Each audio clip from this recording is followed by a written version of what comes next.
नमस्कार साथियों, स्वागत है आप सभी का आपके इस यूट्यूब चैनल पॉलिटी टॉक्स में। कैसे हैं आप सभी? उम्मीद करते हैं स्वस्थ होंगे, मस्त होंगे और अपने पढ़ाई में व्यस्त होंगे। साथियों, जैसा कि आपको थंबनेल देखकर पता चल गया होगा, हमारी क्लास होने वाली है आज पश्चिमी राजनीति विचारक की, यानी वेस्टर्न पॉलिटिकल थिंकर्स। साथियों, वेस्टर्न पॉलिटिकल थिंकर्स में जो अभी तक जितनी सारी प्रतियोगी परीक्षाएं हुई हैं, जिनमें पश्चिमी राजनीति विचारक से प्रश्न बनते हैं, उन सभी प्रश्नों का मैंने बेहतरीन संकलन करा हुआ है, जो कि प्रश्नों की संख्या कुल 400 है।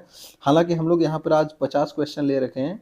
50 क्वेश्चन ऐसे ऐसे हम लोग 50-50 क्वेश्चन करके 400 प्रश्नों की ये संकलन ये पूरा कर लेंगे हम लोग। साथियों, हम लोग बात करेंगे आज वेस्टर्न पॉलिटिकल थिंकर्स की। केवल प्रश्नोत्तरी ही नहीं करेंगे हम लोग, केवल हम लोग यहाँ पर प्रश्नोत्तरी नहीं करने वाले हैं, केवल प्रश्न होगा उसका आंसर। हम लोग यहाँ पर जो प्रश्न होगा, प्रश्न के साथ साथ जो भी विकल्प दिए रहेंगे, उन प्रश्नों के विकल्पों का बेहतरीन एनालिसिस करेंगे, ठीक ना। और ये भी देखेंगे कि जो इसके पीछे प्रश्नों के पीछे हिडन लॉजिक है, उसको हम लोग कैसे कर सकते हैं और ऑप्शन का कैसे पोस्टमार्टम किया जा सकता है, ठीक ना साथियों। बहुत ज़्यादा बात ना करते हुए हम लोग आज की सेशन स्टार्ट करते हैं और देखते हैं क्या कुछ है आपके लिए खास। साथियों, एक बार ज़रूर आप देखिएगा और प्लीज़ अंत तक बने रहिएगा, क्योंकि आपको अंत में ये बताना होगा कि नहीं सेशन कैसा रहा आपको, ठीक है।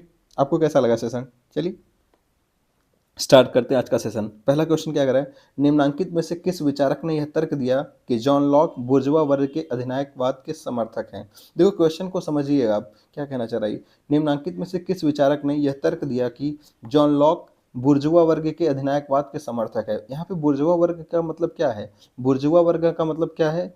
पूंजीपति की बात कर रहा है, पूंजीपति के अधिनायकवाद के समर्थक की बात कर रहे हैं। जॉन लॉक आपको पता है क्या उदारवादी है, ठीक है। और ये उदारवादी है तो जाहिर सी बात है पूंजीपति का क्या करेगा, पूंजीपतियों का समर्थन करेगा, ठीक ना। तो ऐसी स्थिति में ये कथन किसका है? तो देखो ये कथन है सीबी मैकफर्सन का। किसका है? CB Macpherson. आपको पता होगा सीबी मैकफर्सन कौन है? ये उदार समतावादी है। उदार समतावादी में सीबी मैकफर्सन आते हैं, जॉन रॉल्स आते हैं और डॉर्किन आता है।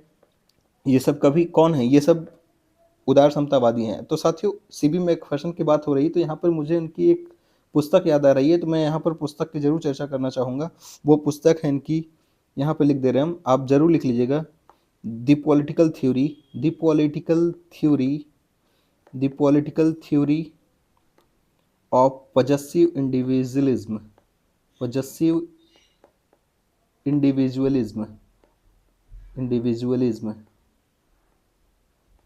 हॉब्स-टू-लॉक, यानी ये इनकी बुक है, ये हॉब्स-टू-लॉक, ठीक ना साथियों। इनकी बुक कौन सी है? The political theory of possessive individualism, Hobbes to Locke, ये इनकी बुक का नाम है। साथियों, ये इनकी जो बुक है ना, ये बहुत इंपॉर्टेंट बुक है। दरअसल पजेसिव इंडिविजुअलिज्म, ये जो आपने ये हिंदी में वो ये जरूर एक शब्द सुना होगा, स्वत्वमूलक व्यक्तिवाद, स्वत्वमूलक व्यक्तिवाद। ये किससे संबंधित है? ये सीबी मैकफर्सन से संबंधित है। ये शब्द आप इसको स्कीमा बना लीजिए, किसके साथ? सीबी मैकफर्सन के साथ, ठीक ना। स्वत्वमूलक व्यक्तिवाद, याद रखिएगा ये बात। आप सभी को पता होना चाहिए सीबी मैकफर्सन कौन है? सकारात्मक स्वतंत्रता के समर्थक हैं, ठीक ना। याद रखिएगा, सकारात्मक स्वतंत्रता के समर्थक है। सकारात्मक स्वतंत्रता के ये क्या हैं? समर्थक माने जाते हैं, ठीक ना मेरे भाई, याद रखिएगा ये पॉइंट। बात करते हैं और भी ऑप्शंस की। हमने बात करा है कि हम ऑप्शन की भी चर्चा करने वाले, तो साथियों हम लोग इसके बाद ऑप्शन भी देख लेते हैं। तो ये आप जरूर नोट कर लीजिएगा, क्या है? द पॉलिटिकल थ्योरी, सॉरी क्या था? The political theory, the political theory of possessive individualism, Hobbes to Locke. ये किसकी बुक है? सीबी मैकफर्सन की। सीबी मैकफर्सन कौन है? उदार समतावादी। उदार समतावादी में जॉन रॉल्स भी आते हैं, सीबी मैकफर्सन भी आते हैं, चार्ल्स डॉर्किन भी आते हैं, ठीक ना। और इनसे एक शब्द याद रखिएगा, ये क्या है? स्वत्वमूलक व्यक्तिवाद। स्वत्वमूलक व्यक्तिवाद किससे संबंधित है? ये सीबी मैकफर्सन संबंधित है। ये सकारात्मक स्वतंत्रता के समर्थक है ना। ठीक है, आगे बढ़ते हैं। बाकी सारे बच्चे जो ऑप्शन है उनका भी हम लोग क्या करेंगे? पोस्टमार्टम करने वाले हैं, ठीक है साथियों। देखिएगा, आपको पता है हन्ना अरेंट। हन्ना अरेंट कौन है? ये हन्ना अरेंट, हन्ना अरेंट क्या है? ये जर्मनी में पैदा हुई थी और चली गई थी कहाँ पर? न्यूयॉर्क में, अमेरिका चली जाती हैं। और आपको पता है अमेरिका जाने के बाद ये वहाँ पर एक कुछ बुक्स लिखती हैं। कौन सी बुक्स थी वो? द ओरिजिन ऑफ टोटलिटरिज्म, याद रखिएगा। द ओरिजिन ऑफ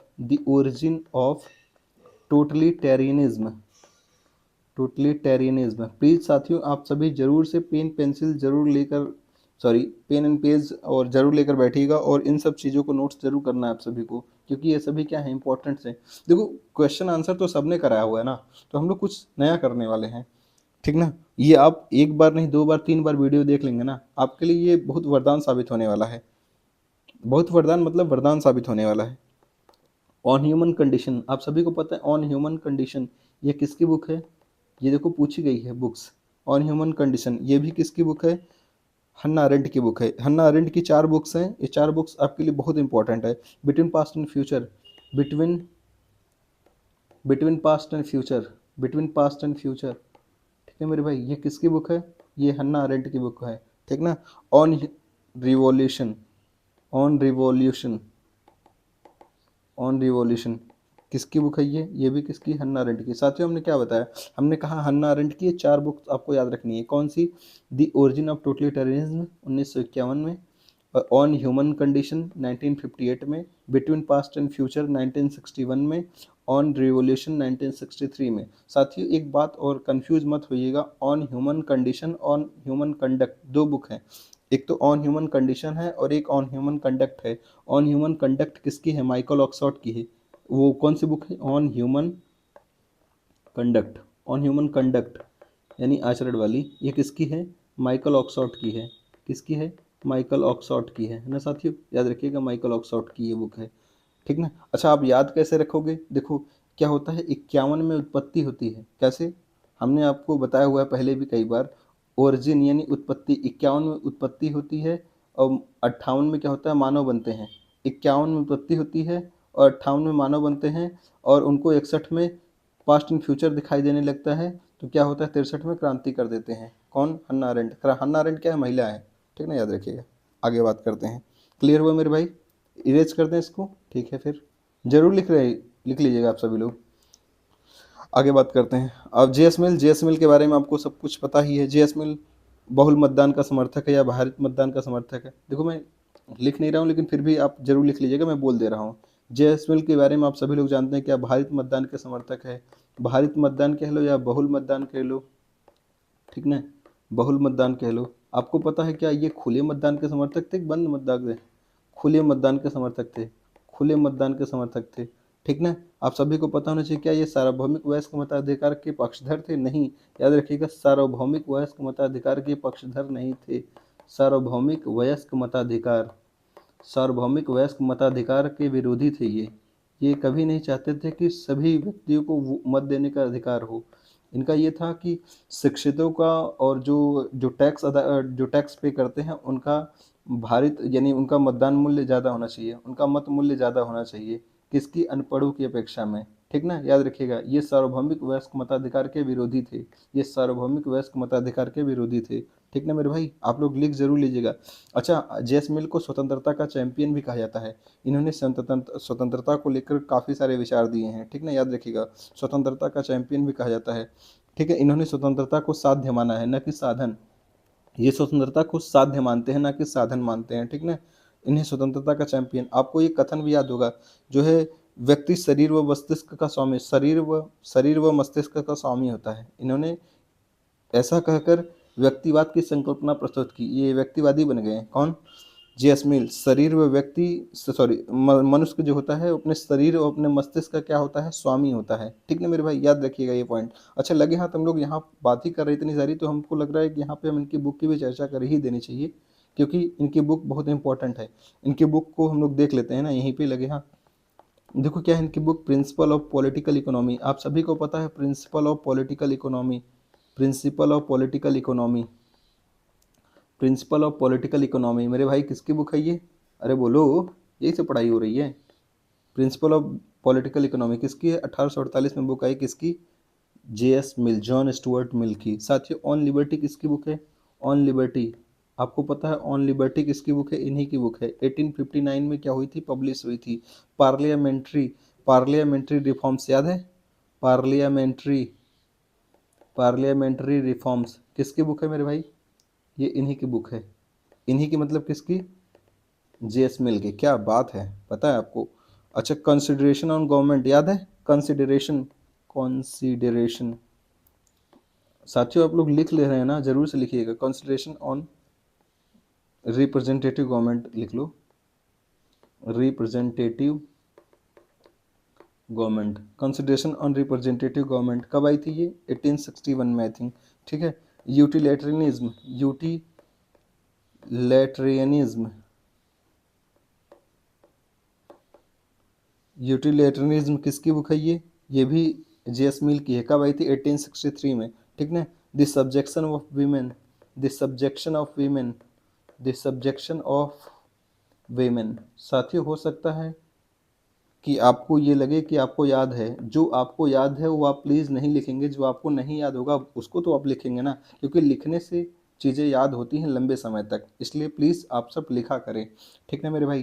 तो एक एक नोटबुक लिख लीजिए, जो A4 साइज़ वाली बुक हो, और नोटबुक हो और ब्लैंक पेपर हो, उस पे लिखा करिए आप लोग। बार-बार लिखें, जितनी बार लिखेंगे उतनी बार आपको याद होगा, ठीक ना साथियों। चाहता तो मैं भी लिख कर ले आता, एक पीपीटी बनाना था, क्या करना था, वो अपना लिख कर लेके आते, केवल ऐसे ऐसे करके पढ़ा देते। लेकिन नहीं, लिखने से याद होता है, तो आप भी लिखा करिए प्लीज़, ठीक ना। जेएस मिल की कौन कौन सी बुक हैं, ये सभी बुक्स याद आपके जुबान पर होनी चाहिए, ठीक ना। रात में कोई उठा के पूछ ले आपसे, बाबू ये बुक किसकी है, तो आपको आप कहोगे सर बार बार रात में ही क्यों उठाने की बात कर रहे हो। अगर कोई दिन में सोया है तो उठाने, दिन में कौन सोता है भाई। दिन में अगर आप सोते हैं तो सतर्क हो जाएं। Just joking. आइए, प्रिंसिपल पॉलिटिकल इकोनॉमी कब आई? 1848। ऑन लिबर्टी 1859, ठीक ना। पार्लियामेंट्री रिफॉर्म्स 1859, आप सभी को पता है पार्लियामेंट्री रिफॉर्म्स में इन्होंने ही अच्छा याद है क्या आपको? जेएस मिल को क्या नाम है उनका, संसद में जब वो भाषण दे रहे थे तो ऐसे में इनको संत के रूप में वक्ता बताया था कौन? विलियम क्या नाम उनका, ग्लैडस्टोन ने, जो ब्रिटेन के प्राइम मिनिस्टर थे। उन्होंने ही कहा था कि ऐसा लगता है कि जैसे ये जो संसद में बात कर रहे हैं, ये संसद में भाषण दे रहे थे, वो कहते थे कि एक संत भाषण दे रहा है। विलियम ग्लैडस्टोन किसको? जेस मिल को कहते थे, ठीक ना। पार्लियामेंट्री रिफॉर्म्स 1859 में, कंसिडरेशन ऑन रिप्रेजेंटेटिव 1861 में, आपको पता है यहीं पर प्रतिनिधित्व, यानी क्या कहते हैं उसको, प्रतिनिधि सरकार, या फिर कहते हैं उसको ना प्रतिनिधित्मक शासन की बात करते हैं, किसमें? 1861 में, किसमें? कंसिडरेशन ऑन रिप्रेजेंटेटिव गवर्नमेंट में, ठीक है। अनुपातिक प्रतिनिधित्व की बात इसी बुक में अपने की है। ये यूटिलिटेरियनिज्म यानी उपयोगितावाद, कब आई बुक ये? अच्छा, उपयोगितावाद का सिद्धांत किसने दिया है? बेंथम ने, ठीक ना। लेकिन उस पर बुक कौन लिखे हैं? जेएस मिल, याद रखिएगा। द सब्जेक्शन ऑफ वीमेन, महिलाओं को मताधिकार संबंधी प्रावधान, इसी बुक में है। देखो, महिला मताधिकार के प्रमुख समर्थक में माने जाते हैं जेएस मिल। जेएस मिल के साथ साथ किसी और को भी हमने बताया था, किसी को याद है क्या? जेलिनेक। जेलिनेक भी क्या है? महिला मताधिकार का बड़ा समर्थक है, ठीक है मेरे भाई। उम्मीद करते हैं ये सब चीज़ें आपको समझ में आ रही होंगी, ठीक है। अच्छा, याद है क्या आपको, क्या नाम है उसका, वेपर, वेपर, वेपर क्या कहता है जेएस मिल को? जेएस मिल को वेपर कहता है विरक्त प्रजातांत्रिक। इरेज करके लिखे यार। देखना मेरे भाई, आप सभी को पता है जेएस मिल को विरक्त प्रजातांत्रिक किसने कहा है? विरक्त प्रजातांत्रिक, विरक्त प्रजातांत्रिक किसने कहा है मेरे भाई? विरक्त प्रजातांत्रिक किसने कहा है? तो वेपर ने कहा है, ठीक ना मेरे भाई, याद है। मिल को प्रगतिशील करारोपण का समर्थक, मिल को ही प्रगतिशील करारोपण, प्रगतिशील करारोपण, टैक्सेशन यानी प्रोग्रेसिव टैक्सेशन। अच्छा, प्रोग्रेसिव एजुकेशन का जनक किसे कहा जाता है? रूसो को कहा जाता है। लेकिन ये प्रगतिशील करारोपण है, प्रगतिशील करारोपण यानी प्रोग्रेसिव टैक्सेशन का समर्थन कौन करता है? ये जेएस मिल करता है ये, ठीक ना। इसी को ग्लैडस्टोन जो है, ग्लैडस्टोन यानी कौन भाई? ब्रिटेन के प्राइम मिनिस्टर, यानी इन्होंने इनको क्या क्या, तर्कवाद का संत, यानी डिसेंट ऑफ रेशनलिज्म, तर्कवाद का संत, संत नहीं संत, ठीक है, याद रखिएगा। आगे बढ़ा जाए। उम्मीद करते हैं आपको ये सब चीज़ें कंटेंट ठीक लग रहे होंगे। आगे बात करते हैं हम लोग। अच्छा, ऐसा तो नहीं है ना आप लोगों को ज़्यादा लग रहा है? प्लीज़ कमेंट करिएगा अगर लग रहा होगा कि नहीं सर आप बहुत ज़्यादा इसमें लिखवा देते हो, तो ये आप ज़रूर कमेंट कर दीजिएगा, तो मैं कोशिश करूँगा इतना सारा ना करूँ। आगे बात करते हैं। ये तो हो गया ना हमारा, ठीक है, आगे बढ़ते हैं अब। Question number 2, an essay concerning human understanding, बताइएगा। An essay concerning human understanding ये किसकी बुक है? तो आप सभी को पता है कांट की है, लॉक की है, हॉब्स की है, या स्पेंसर की है? बताओ किसकी है। आपके पास 1 सेकंड का दिया जाता है मौका। ओके गुड, नहीं आया, कोई बात, जब नहीं पता है तो फिर क्या मौका देना। बात करते हैं किसकी? जॉन लॉक की। देखो ये बुक याद रखिएगा, N essay concerning human understanding, ये बुक किसकी है मेरे भाई? ये बुक है जॉन लॉक की। जॉन लॉक की बुक का और भी हम बात करते हैं, बुक आ ही गई है तो और भी कुछ बुक्स हैं। देखो याद है आपको क्या? Two treatises on civil government, two treatises, treatises on civil government, ये बुक किसकी है? 1690 में आई थी ये बुक, किसकी मेरे भाई? जॉन लॉक की है, याद रखिएगा। कौन सी बुक है ये? True treatises on civil government, sorry of लिख दिए हैं, गलत हो गया यहाँ पे, ऑन होना चाहिए था, मैं लिख दे रहा हूँ फिर से। हमने क्या कहा? इनकी बुक कौन सी है? True two true treatises on civil government, two treatises on civil government. कब आई थी ये? पब्लिश हुई थी 1690 में, आपको सॉरी 1690 में। तो आपको पता होगा ये बुक जो है 2 पार्ट में है। पहले पार्ट में क्या है? पहली जो इसमें 2 पार्ट मतलब 2 ट्रीटी हुई थी। देखो 2 ट्रीटीज थी ना, तो पहली ट्रीटी में क्या था? आप सभी को पता है, जो पैट्रियार्का है यानी रॉबर्ट फिल्मर की बुक, यानी रॉबर्ट फिल्मर जो अपने पैट्रियार्का बुक में दैवी उत्पाद सॉरी राज्य के दैवी दैवी उत्पत्ति का वो करते हैं ना, समर्थन करते हैं। तो इसी चीज़ का ये इसने जॉन लॉक ने खंडन किया है। टू ट्रीटाइजेस ऑन सिविल गवर्नमेंट 1690 जो बुक आई थी, इस बुक में पहली ट्रीटी में, यानी पहली 2 ट्रीटीज थी, तो पहली ट्रीटी में इन्होंने राज्य के दैवी उत्पादन सॉरी दैवी उत्पत्ति के सिद्धांत का खंडन किया है, ठीक ना। वहीं पर दूसरी ट्रीटी में इन्होंने क्या कहा है? इंग्लैंड की गौरवपूर्ण क्रांति थी, जो रक्तहीन क्रांति थी या ग्लोरियस रिवॉल्यूशन था इंग्लैंड का, उसका समर्थन किया है। मेरे भाई आप लिख ले लीजिएगा, जैसे मैं यहाँ बता दे रहा हूँ लेकिन आप लिख लीजिएगा जरूर से। यानी हमने क्या कहा? जो ट्रीटीज ऑन सिविल गवर्नमेंट 1690 में पब्लिश हुई थी, इस बुक में 2 ट्रीटीज थी। 2 ट्रीटीज यानी 2 समझौते। 2 समझौते यानी पहली ट्रीटी में क्या था? जो दैवी उत्पत्ति का सिद्धांत होता है, दैवी उत्पत्ति का जो सिद्धांत होता है, उस सिद्धांत का इसने खंडन किया है। राज्य की उत्पत्ति के संबंध में जो दैवी उत्पत्ति था, दैवी उत्पत्ति के सिद्धांत का क्या किया? खंडन किया है। और दूसरी ट्रीटी में क्या किया है इन्होंने? जो इंग्लैंड की रक्तहीन क्रांति थी, यानी ग्लोरियस रिवॉल्यूशन, गौरवपूर्ण क्रांति थी, ठीक ना, इस गौरवपूर्ण क्रांति का क्या किया है? समर्थन किया है। अच्छा याद करो, दैवी राज्य के दैवी उत्पत्ति के सिद्धांत का समर्थन कौन करता था? रॉबर्ट फिल्मर, याद है ना रॉबर्ट फिल्मर, जिसकी पुस्तक थी कौन सी? जिसकी बुक का नाम क्या था? कोई बता सकता है क्या? हमने जस्ट ऊपर अभी बोला एक बार, पैट्रियार्का। क्या था आपका? पैट्रियार्का, पैट्रियार्का, ठीक ना। आप सभी लोग लिख लीजिएगा, ये बुक पैट्रियार्का किसकी बुक है? ये किसकी है? रॉबर्ट फिल्मर की। क्या बात है, तेज हो गए। अब इनकी एक बुक है कौन सी? Letters on tolerance, letters on tolerance या टॉलरेशन ऐसा कुछ था, याद रखिएगा, ठीक है, याद रखिएगा। एक और बुक है इनकी, an essay concerning concerning human understanding, human understanding. साथी आप लोगों को ये राइटिंग तो समझ में आ रही है ना? ये कब आई थी? 1689 में। क्या आपको राइटिंग समझ में आ रही है ना? लेटर्स जो भी लिख रहे हैं यहाँ पर, वो आपको समझ में तो आ रहा है ना? देखो क्या लिखा है ये, letters on toleration and sorry letters on toleration था ये, और क्या था ये? N essay concerning human understanding 1689 में, ठीक ना मेरे भाई। आप लोग लिख जरूर लीजिएगा, ठीक है। बात करते हैं यहाँ पर इमैनुअल कांट की। इमैनुअल कांट के बारे में कोई बता सकता है क्या? कांट, कौन? Immanuel Kant. इमैनुअल कांट की एक बुक थी, किसी को पता है? कौन सी बुक है इनकी? Critique of a pure reason, critique of a pure reason, critique of a pure reason, critique of a pure reason किसकी बुक है ये? इमैनुअल कांट की। कब आई थी ये? 1781 में पब्लिश हुई थी मेरे भाई, ठीक ना। याद रखिएगा ये पॉइंट। अच्छा, कांट का एक प्रसिद्ध कथन है, किसी को याद है क्या? कांट का कोई प्रसिद्ध कथन? जी हाँ, वेरी गुड, क्या बात है यार, तेज हो रहे हो तुम लोग साथ साथ में पढ़ते हुए, क्या बात है, ठीक है, गुड। प्रत्येक व्यक्ति अपने आप में साध्य है। क्या है? प्रत्येक व्यक्ति अपने आप में साध्य है। प्रत्येक व्यक्ति अपने आप में साध्य है ना? प्रत्येक व्यक्ति अपने आप में साध्य है, ये कौन कहता है? इमैनुअल कांट कहते हैं, ठीक ना। इनकी बुक कौन सी है? ये critique of a pure reason, ठीक ना मेरे भाई। आगे बढ़ा जाए। हॉब्स के बारे में आप जानते ही हो, लेवियाथन इनकी बुक है। स्पेंसर के बारे में बता ही दें, चलो ठीक है, थोड़ी सी चर्चा कर ही लेते हैं स्पेंसर के बारे में। बताओ तो, स्पेंसर मैन वर्सेस स्टेट किसकी बुक है ये? स्पेंसर की। चलो इरेज करके लिख दे,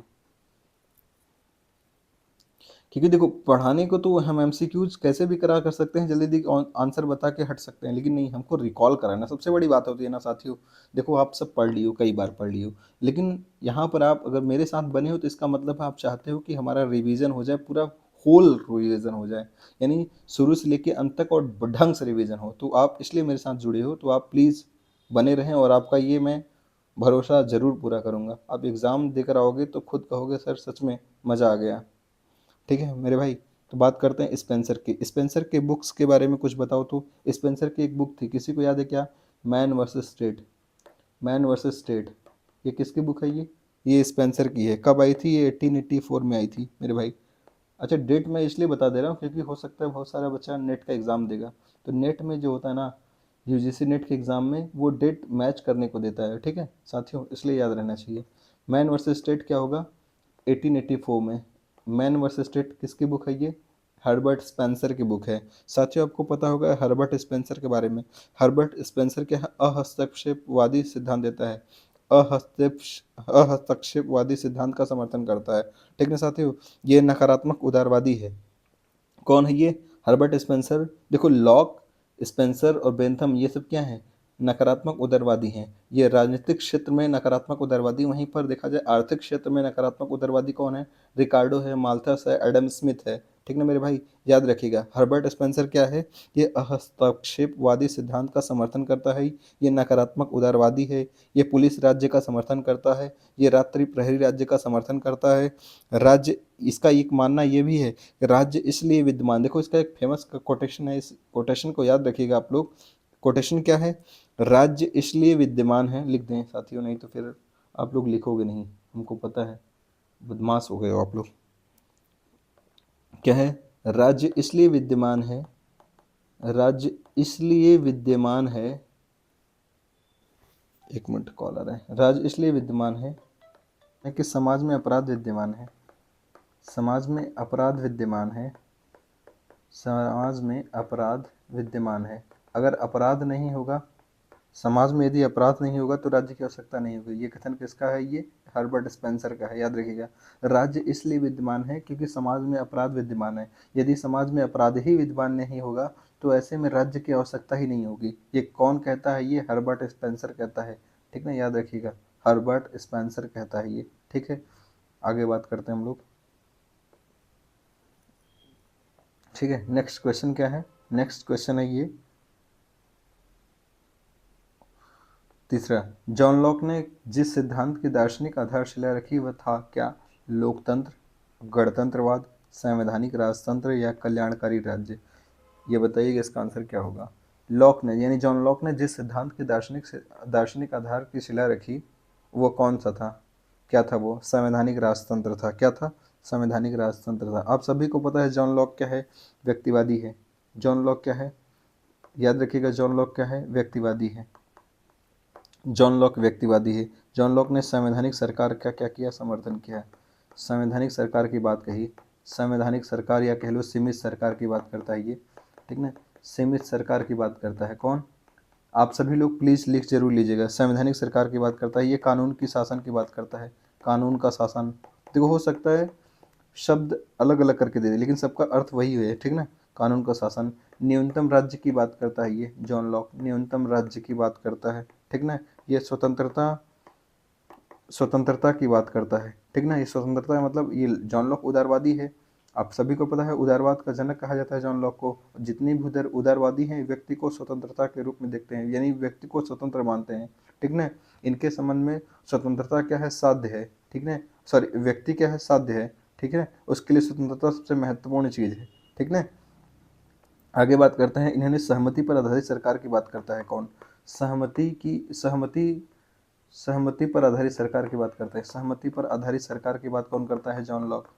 आधारित सरकार की बात करते हैं ये। ठीक ना, अच्छा, बहुमत का सिद्धांत, बहुमत के सिद्धांत की बात करता है। बहुमत का सिद्धांत का समर्थन कौन करता है? ये जॉन लॉक करते हैं। ठीक ना, सत्ता का पृथक्करण का बात कौन करता है? सत्ता का पृथक्करण, सत्ता का पृथक्करण कौन? जॉन लॉक से संबंधित है। ठीक ना, संपत्ति का अधिकार, संपत्ति का अधिकार ये किससे संबंधित है? आप सभी को पता है जॉन लॉक ने मनुष्य के प्राकृतिक अधिकार के तहत संपत्ति के अधिकार को शामिल किया था। प्राकृतिक अधिकार में तीन चीजें, लाइफ, लिबर्टी और प्रॉपर्टी। ठीक है, जिसमें प्रारंभ इसको प्रॉपर्टी के अधिकार को सबसे महत्वपूर्ण मानता है कौन? John Locke. ठीक ना, प्रतिनिधि लोकतंत्र की बात करता है कौन? ये जॉन लॉक प्रतिनिधि लोकतंत्र का समर्थन करता है ये, ठीक ना मेरे भाई। आप सभी लोग प्लीज इन सब चीजों को लिख जरूर लीजिएगा, ठीक ना मेरे भाई। उदारवाद का जनक कहा जाता है, उदारवाद का पिता, उदारवाद का पिता कह लो या उदारवाद का जनक कह लो, ठीक ना। कौन है उदारवाद का पापा? जॉन लॉक है, ठीक ना। इसने 3 प्राकृतिक अधिकार दिए थे, आप सभी को पता है, लाइफ, लिबर्टी, प्रॉपर्टी, ठीक ना मेरे भाई। आप सभी को पता है जॉन लॉक की आलोचना, जॉन लॉक के जो प्राकृतिक अधिकार है इनकी आलोचना कौन करता है? बेंथम। बेंथम क्या कहता है? बेंथम ने इसे कहा अलंकारिक बकवास। जॉन लॉक के प्राकृतिक अधिकारों का विरोध करते हुए इसने इसको अलंकारिक बकवास कहा। किसने? अलंकारिक बकवास शब्दावली किससे जुड़ी हुई है? बेंथम से, ठीक ना। किसको कहा है ये किसको कहा है ये? जॉन लॉक के प्राकृतिक अधिकारों को, ठीक ना। क्या कहा है? या फिर इसको कह सकते हो काल्पनिक बकवास, अलंकारिक बकवास कह लो या काल्पनिक बकवास कह लो, ठीक ना मेरे भाई। उम्मीद कर रहे हैं आपको ये सब चीजें समझ में आ रही है। आगे बात करते हैं। फोर्थ क्वेश्चन, खोखली स्वतंत्रता तथा अमूर्त व्यक्ति का पैगंबर माना जाता है, बताओ। खोखली स्वतंत्रता और अमूर्त व्यक्ति का पैगंबर किसको माना जाता है? खोखली स्वतंत्रता और अमूर्त व्यक्ति का पैगंबर किसको माना जाता है? जेम्स मिल को, जॉन लॉक को, टी.एच. ग्रीन को यानी थॉमस हिल ग्रीन को, या फिर उपयुक्त में से कोई नहीं। आप इसका आंसर क्या देने वाले हो? कौन होगा? जेम्स मिल। जैसे ही आप जेम्स मिल कहोगे मैं कहूँगा ओ माय गॉड, क्या हुआ? गलत। क्यों? क्योंकि जेम्स मिल इसका आंसर नहीं होगा। जेम्स मिल तो पापा थे किसके? जॉन स्टुअर्ट मिल के ना। तो इसका आंसर क्या होगा? जे.एस. मिल होगा ना। तो यहाँ पे क्या, अगर यहाँ पे कोई ऑप्शन देता, समझ रहे हो बात मेरी? कितना बढ़िया सवाल है ये। अगर यहाँ पे कोई और ऑप्शन लगा दिया होता, मान लेते यहाँ पर मार्क्स लिख दिया होता, तो आप जेम्स मिल कर सकते थे एक बार। हालांकि जेम्स मिल तो वहाँ पे ये माना जाता कि नहीं, जेम्स मिल मतलब जॉन स्टुअर्ट मिल, लेकिन यहाँ पर उपयुक्त में से कोई नहीं है। उपयुक्त में से कोई नहीं है का मतलब क्या होगा? यहाँ पे जे.एस. मिल होना चाहिए, ठीक ना मेरे भाई। याद रखिएगा, छोटी छोटी गलतियाँ ऐसे हो जाती हैं। तो यहाँ पे जेम्स मिल नहीं होगा, इसका आंसर क्या होगा? जॉन स्टुअर्ट मिल यानी जे.एस. मिल, ठीक है मेरे भाई। आगे बात करते हैं हम लोग। अच्छा, आपको पता होगा खोखली स्वतंत्रता का अमूर्त पैगंबर यह किसने कहा है? तो बताओ किसने कहा है खोखली स्वतंत्रता का अमूर्त पैगंबर जे.एस. मिल को? किसने कहा था? गुड। वेपर में? नहीं नहीं नहीं, वेपर कौन कह दिया भाई? बारकर ने। किसने कहा है? तो बारकर ने। किसने कहा है? बारकर ने। बारकर में क्या कहा है? खोखली स्वतंत्रता था अमूर्त व्यक्ति का पैगंबर, ठीक ना। बारकर ने किसको कहा है? जॉन स्टुअर्ट मिल को कहा है, ठीक ना। आप सभी को पता है जे.एस. मिल ने। जे.एस. मिल के बारे में और क्या जानते हो? आप लोग जानते हैं ना जे.एस. मिल के बारे में? जे.एस. मिल जो है डेवलपमेंटल डेमोक्रेसी की बात करता है। Developmental developmental democracy developmental democracy का समर्थन करता है, ठीक ना। जे.एस. मिल डेवलपमेंटल डेमोक्रेसी का समर्थन करता है, ठीक ना। वहीं पर बेंथम जो है ये प्रोटेक्टिव डेमोक्रेसी का समर्थन करता है। प्रोटेक्टिव डेमोक्रेसी, प्रोटेक्टिव, माफ करिएगा, प्रोटेक्टिव ऐसे लिखते हैं, protective, protective democracy, protective democracy का समर्थन कौन करता है? बेंथम करता है। आप सभी को पता होगा कि बेंथम, अच्छा बेंथम की क्यों बात कर रहा हूँ, जे.एस. मिल की बात कर रहे थे। जे.एस. मिल के बारे में बताओ, क्या चीज़ें जानते हो? इसने पहली बार स्वतंत्रता को 2 भागों में विभाजित किया, स्वतंत्रता को, ठीक है। स्वतंत्रता कौन सी? एक तो विचार अभिव्यक्ति की जगह, आपको पता होगा कि मिल को स्वतंत्रता का चैंपियन कहा जाता है। विचार व अभिव्यक्ति की स्वतंत्रता की बात करता है, यानी पागल और दिवालिये, जो भी पागल व्यक्ति है यानी जो भी है मानसिक रूप से विक्षिप्त आदमी भी है, उसको भी बोलने की आज़ादी दिया जाए। दिवालिया नहीं बोलना चाहिए था, दिवालिया तो अलग होता है, बैंकरप्ट हो जाता है। यहाँ पर क्या होता है? कार्य की स्वतंत्रता, यानी विचार की स्वतंत्रता व कार्य की स्वतंत्रता। कार्य की स्वतंत्रता को ये 2 भागों में डिवाइड कर सकते हैं हम लोग समझने की दृष्टि से। एक तो क्या था? स्व विषय कार्य, और क्या होगा? पर विषय कार्य। स्व विषय कार्य होगा, यहाँ पर क्या होगा? पर विषय कार्य। स्व विषय कार्य क्या होगा? जो व्यक्ति अपने तक सीमित रहेगा ना, जिसका प्रभाव व्यक्ति पर स्वयं पड़ेगा, ठीक ना, ये स्व विषय कार्य होगा। यहाँ पर विषय कार्य का मतलब क्या होता है? जिसका प्रभाव दूसरे पर भी पड़े, ठीक ना, वो क्या कहलाएगा? पर विषय कार्य कहलाएगा। यहाँ पर जो है जे.एस. मिल ने स्व विषय कार्य को पूर्ण स्वतंत्रता दी है, स्व विषय कार्य को पूर्ण रूप से स्वतंत्रता दी है, यानी अगर उसका स्व विषय कार्य है तो उस पर पूर्ण रूप से स्वतंत्रता दी गई है। लेकिन पर विषय कार्य में अगर उसका दूसरे पर नकारात्मक प्रभाव पड़ता है, यानी ऐसा कार्य जो कोई व्यक्ति कर रहा है और उससे दूसरे व्यक्ति पर भी प्रभाव पड़ रहा है, तो ये क्या होगा? पर विषय कार्य। इस पर प्रतिबंध लगाने की बात करता है, लेकिन स्व विषय कार्यों पर प्रतिबंध लगाने की बात नहीं करता है, ठीक ना। इस पर प्रतिबंध, पर विषय कार्यों पर प्रतिबंध लगाने की बात करता है, ठीक ना मेरे भाई। ये इसी के संबंध में हानि का सिद्धांत देता है, ठीक ना, हानि का सिद्धांत, ठीक है। यानी आप उतना ही स्वतंत्र हो जहां तक कि दूसरे की नाक शुरुआत होती है, ठीक ना, वहीं तक आगे बात करते हैं। उम्मीद करते हैं आपको ये सब चीज़ें समझ में आई होंगी। आपको पता है जॉन लॉक के बारे में हम लोग चर्चा कर ही लिए हैं। थॉमस ग्रीन के बाधाओं को बाधित करना, थॉमस हिल ग्रीन यानी टी एस ग्रीन की क्या है, थॉमस हिल ग्रीन का क्या है, एक मिनट, थॉमस हिल ग्रीन का कहता है बाधाओं को बाधित कर, राज्य का काम क्या है, बाधाओं को बाधित करना। ठीक है, आगे बढ़। क्वेश्चन नंबर 5 क्या कर, निम्न में से कौन एक उदारवादी राजनीतिक दर्शन के जनक है, बताओ। अभी जस्ट हमने पहले वाले क्वेश्चन में बताया था, इसके आई थिंक तीसरा सवाल था ये, तीसरे वाले इसमें तो ये बताया था पूरा, तो क्या होगा इसका, जॉन लॉक होगा। ठीक है, आगे बढ़ते हैं। लास्की, बताओ लास्की के बारे में क्या जानते हैं। देखो लास्की बहुलवादी विचारक है। लास्की एक ऐसा विचारक है जिसने हर चीज़ में अपना अपना थोड़ा थोड़ा थोड़ा विचार हर एक चीज़ में दिया है। ठीक ना, याद रखिएगा।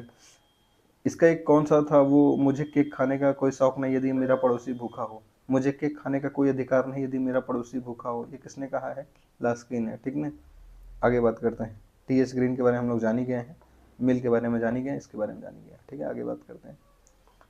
देखो क्वेश्चन नंबर 6, किसने कहा कि मानव के विचार अभिव्यक्ति की स्वतंत्रता पर प्रतिबंध लगाना वर्तमान एवं भविष्य की नस्लों को लूटने के समान है, बताओ। कितनी बढ़िया लाइन है ना। किसने कहा कि मानव के विचार अभिव्यक्ति की स्वतंत्रता पर प्रतिबंध लगाना वर्तमान एवं भविष्य की नस्लों को लूटने के समान है, बताओ। अभी जस्ट हमने पहले वाले में बताया था आपको स्लाइड में कि बताओ जे एस मिल क्या है, वो दो प्रकार की स्वतंत्रता देता है ना, पागल और जो भी है पागल है मानसिक रूप से विकसित व्यक्ति को भी क्या हो, बोलने की स्वतंत्रता दी जाए। ठीक ना, तो ये कौन है, जेस मिल है। ठीक है मेरे भाई, आगे बढ़ा जाए। जेस मिल है, उम्मीद करते हैं समझ में आ रहा होगा आपको।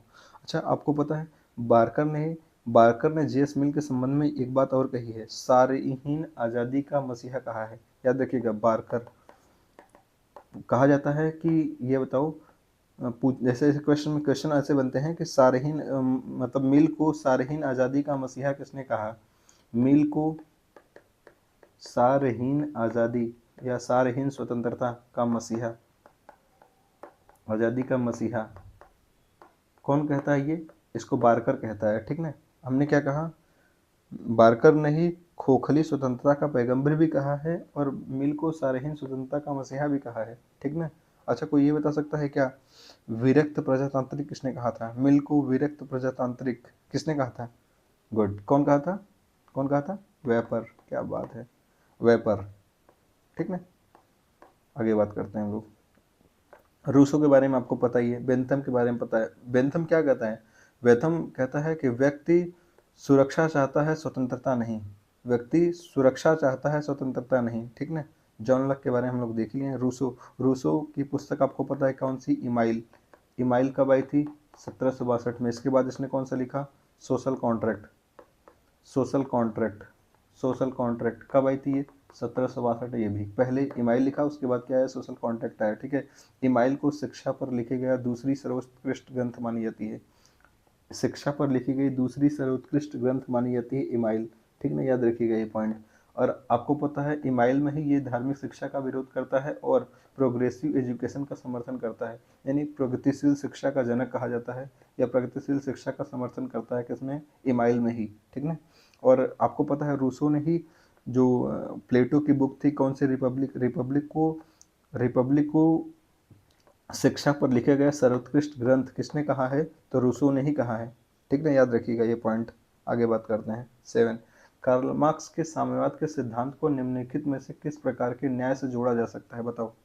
कार्ल मार्क्स के साम्यवाद के सिद्धांत को निम्नलिखित किस प्रकार के न्याय से जोड़ा जा सकता है, आवश्यकता पर आधारित सिद्धांत से जोड़ा जा सकता है, न्याय अधिकार आधारित पर, न्याय नेता आधारित, न्याय डिजर्ट आधारित। देखो इसका आंसर आपको पता होगा, क्या होगा इसका आंसर, आवश्यकता आधारित सिद्धांत। आप सभी को पता है साम्यवाद, साम्यवाद की बात करते हैं, साम्यवाद मतलब क्या होता है, व्यक्ति के योग सॉरी क्या कहते हैं, व्यक्ति को आवश्यकता अनुसार वेतन दिया जाए और उसकी योग्यता अनुसार या उसकी क्षमता अनुसार कार्य दिया जाए। ठीक है ना, क्षमता अनुसार कार्य और आवश्यकता अनुसार वेतन, क्षमता के अनुसार कार्य और आवश्यकता के अनुसार वेतन, आवश्यकता के अनुसार वेतन की बात करता है।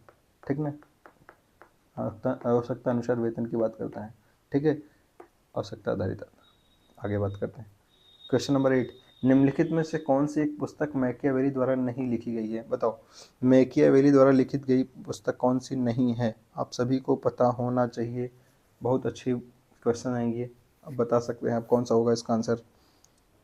द प्रिंस है, द डिस्कोर्सेस बेहेमोथ है, द आर्ट ऑफ वॉर है। बताओ क्या है, बताओ जल्दी सोचो कौन सा आंसर होगा इसका।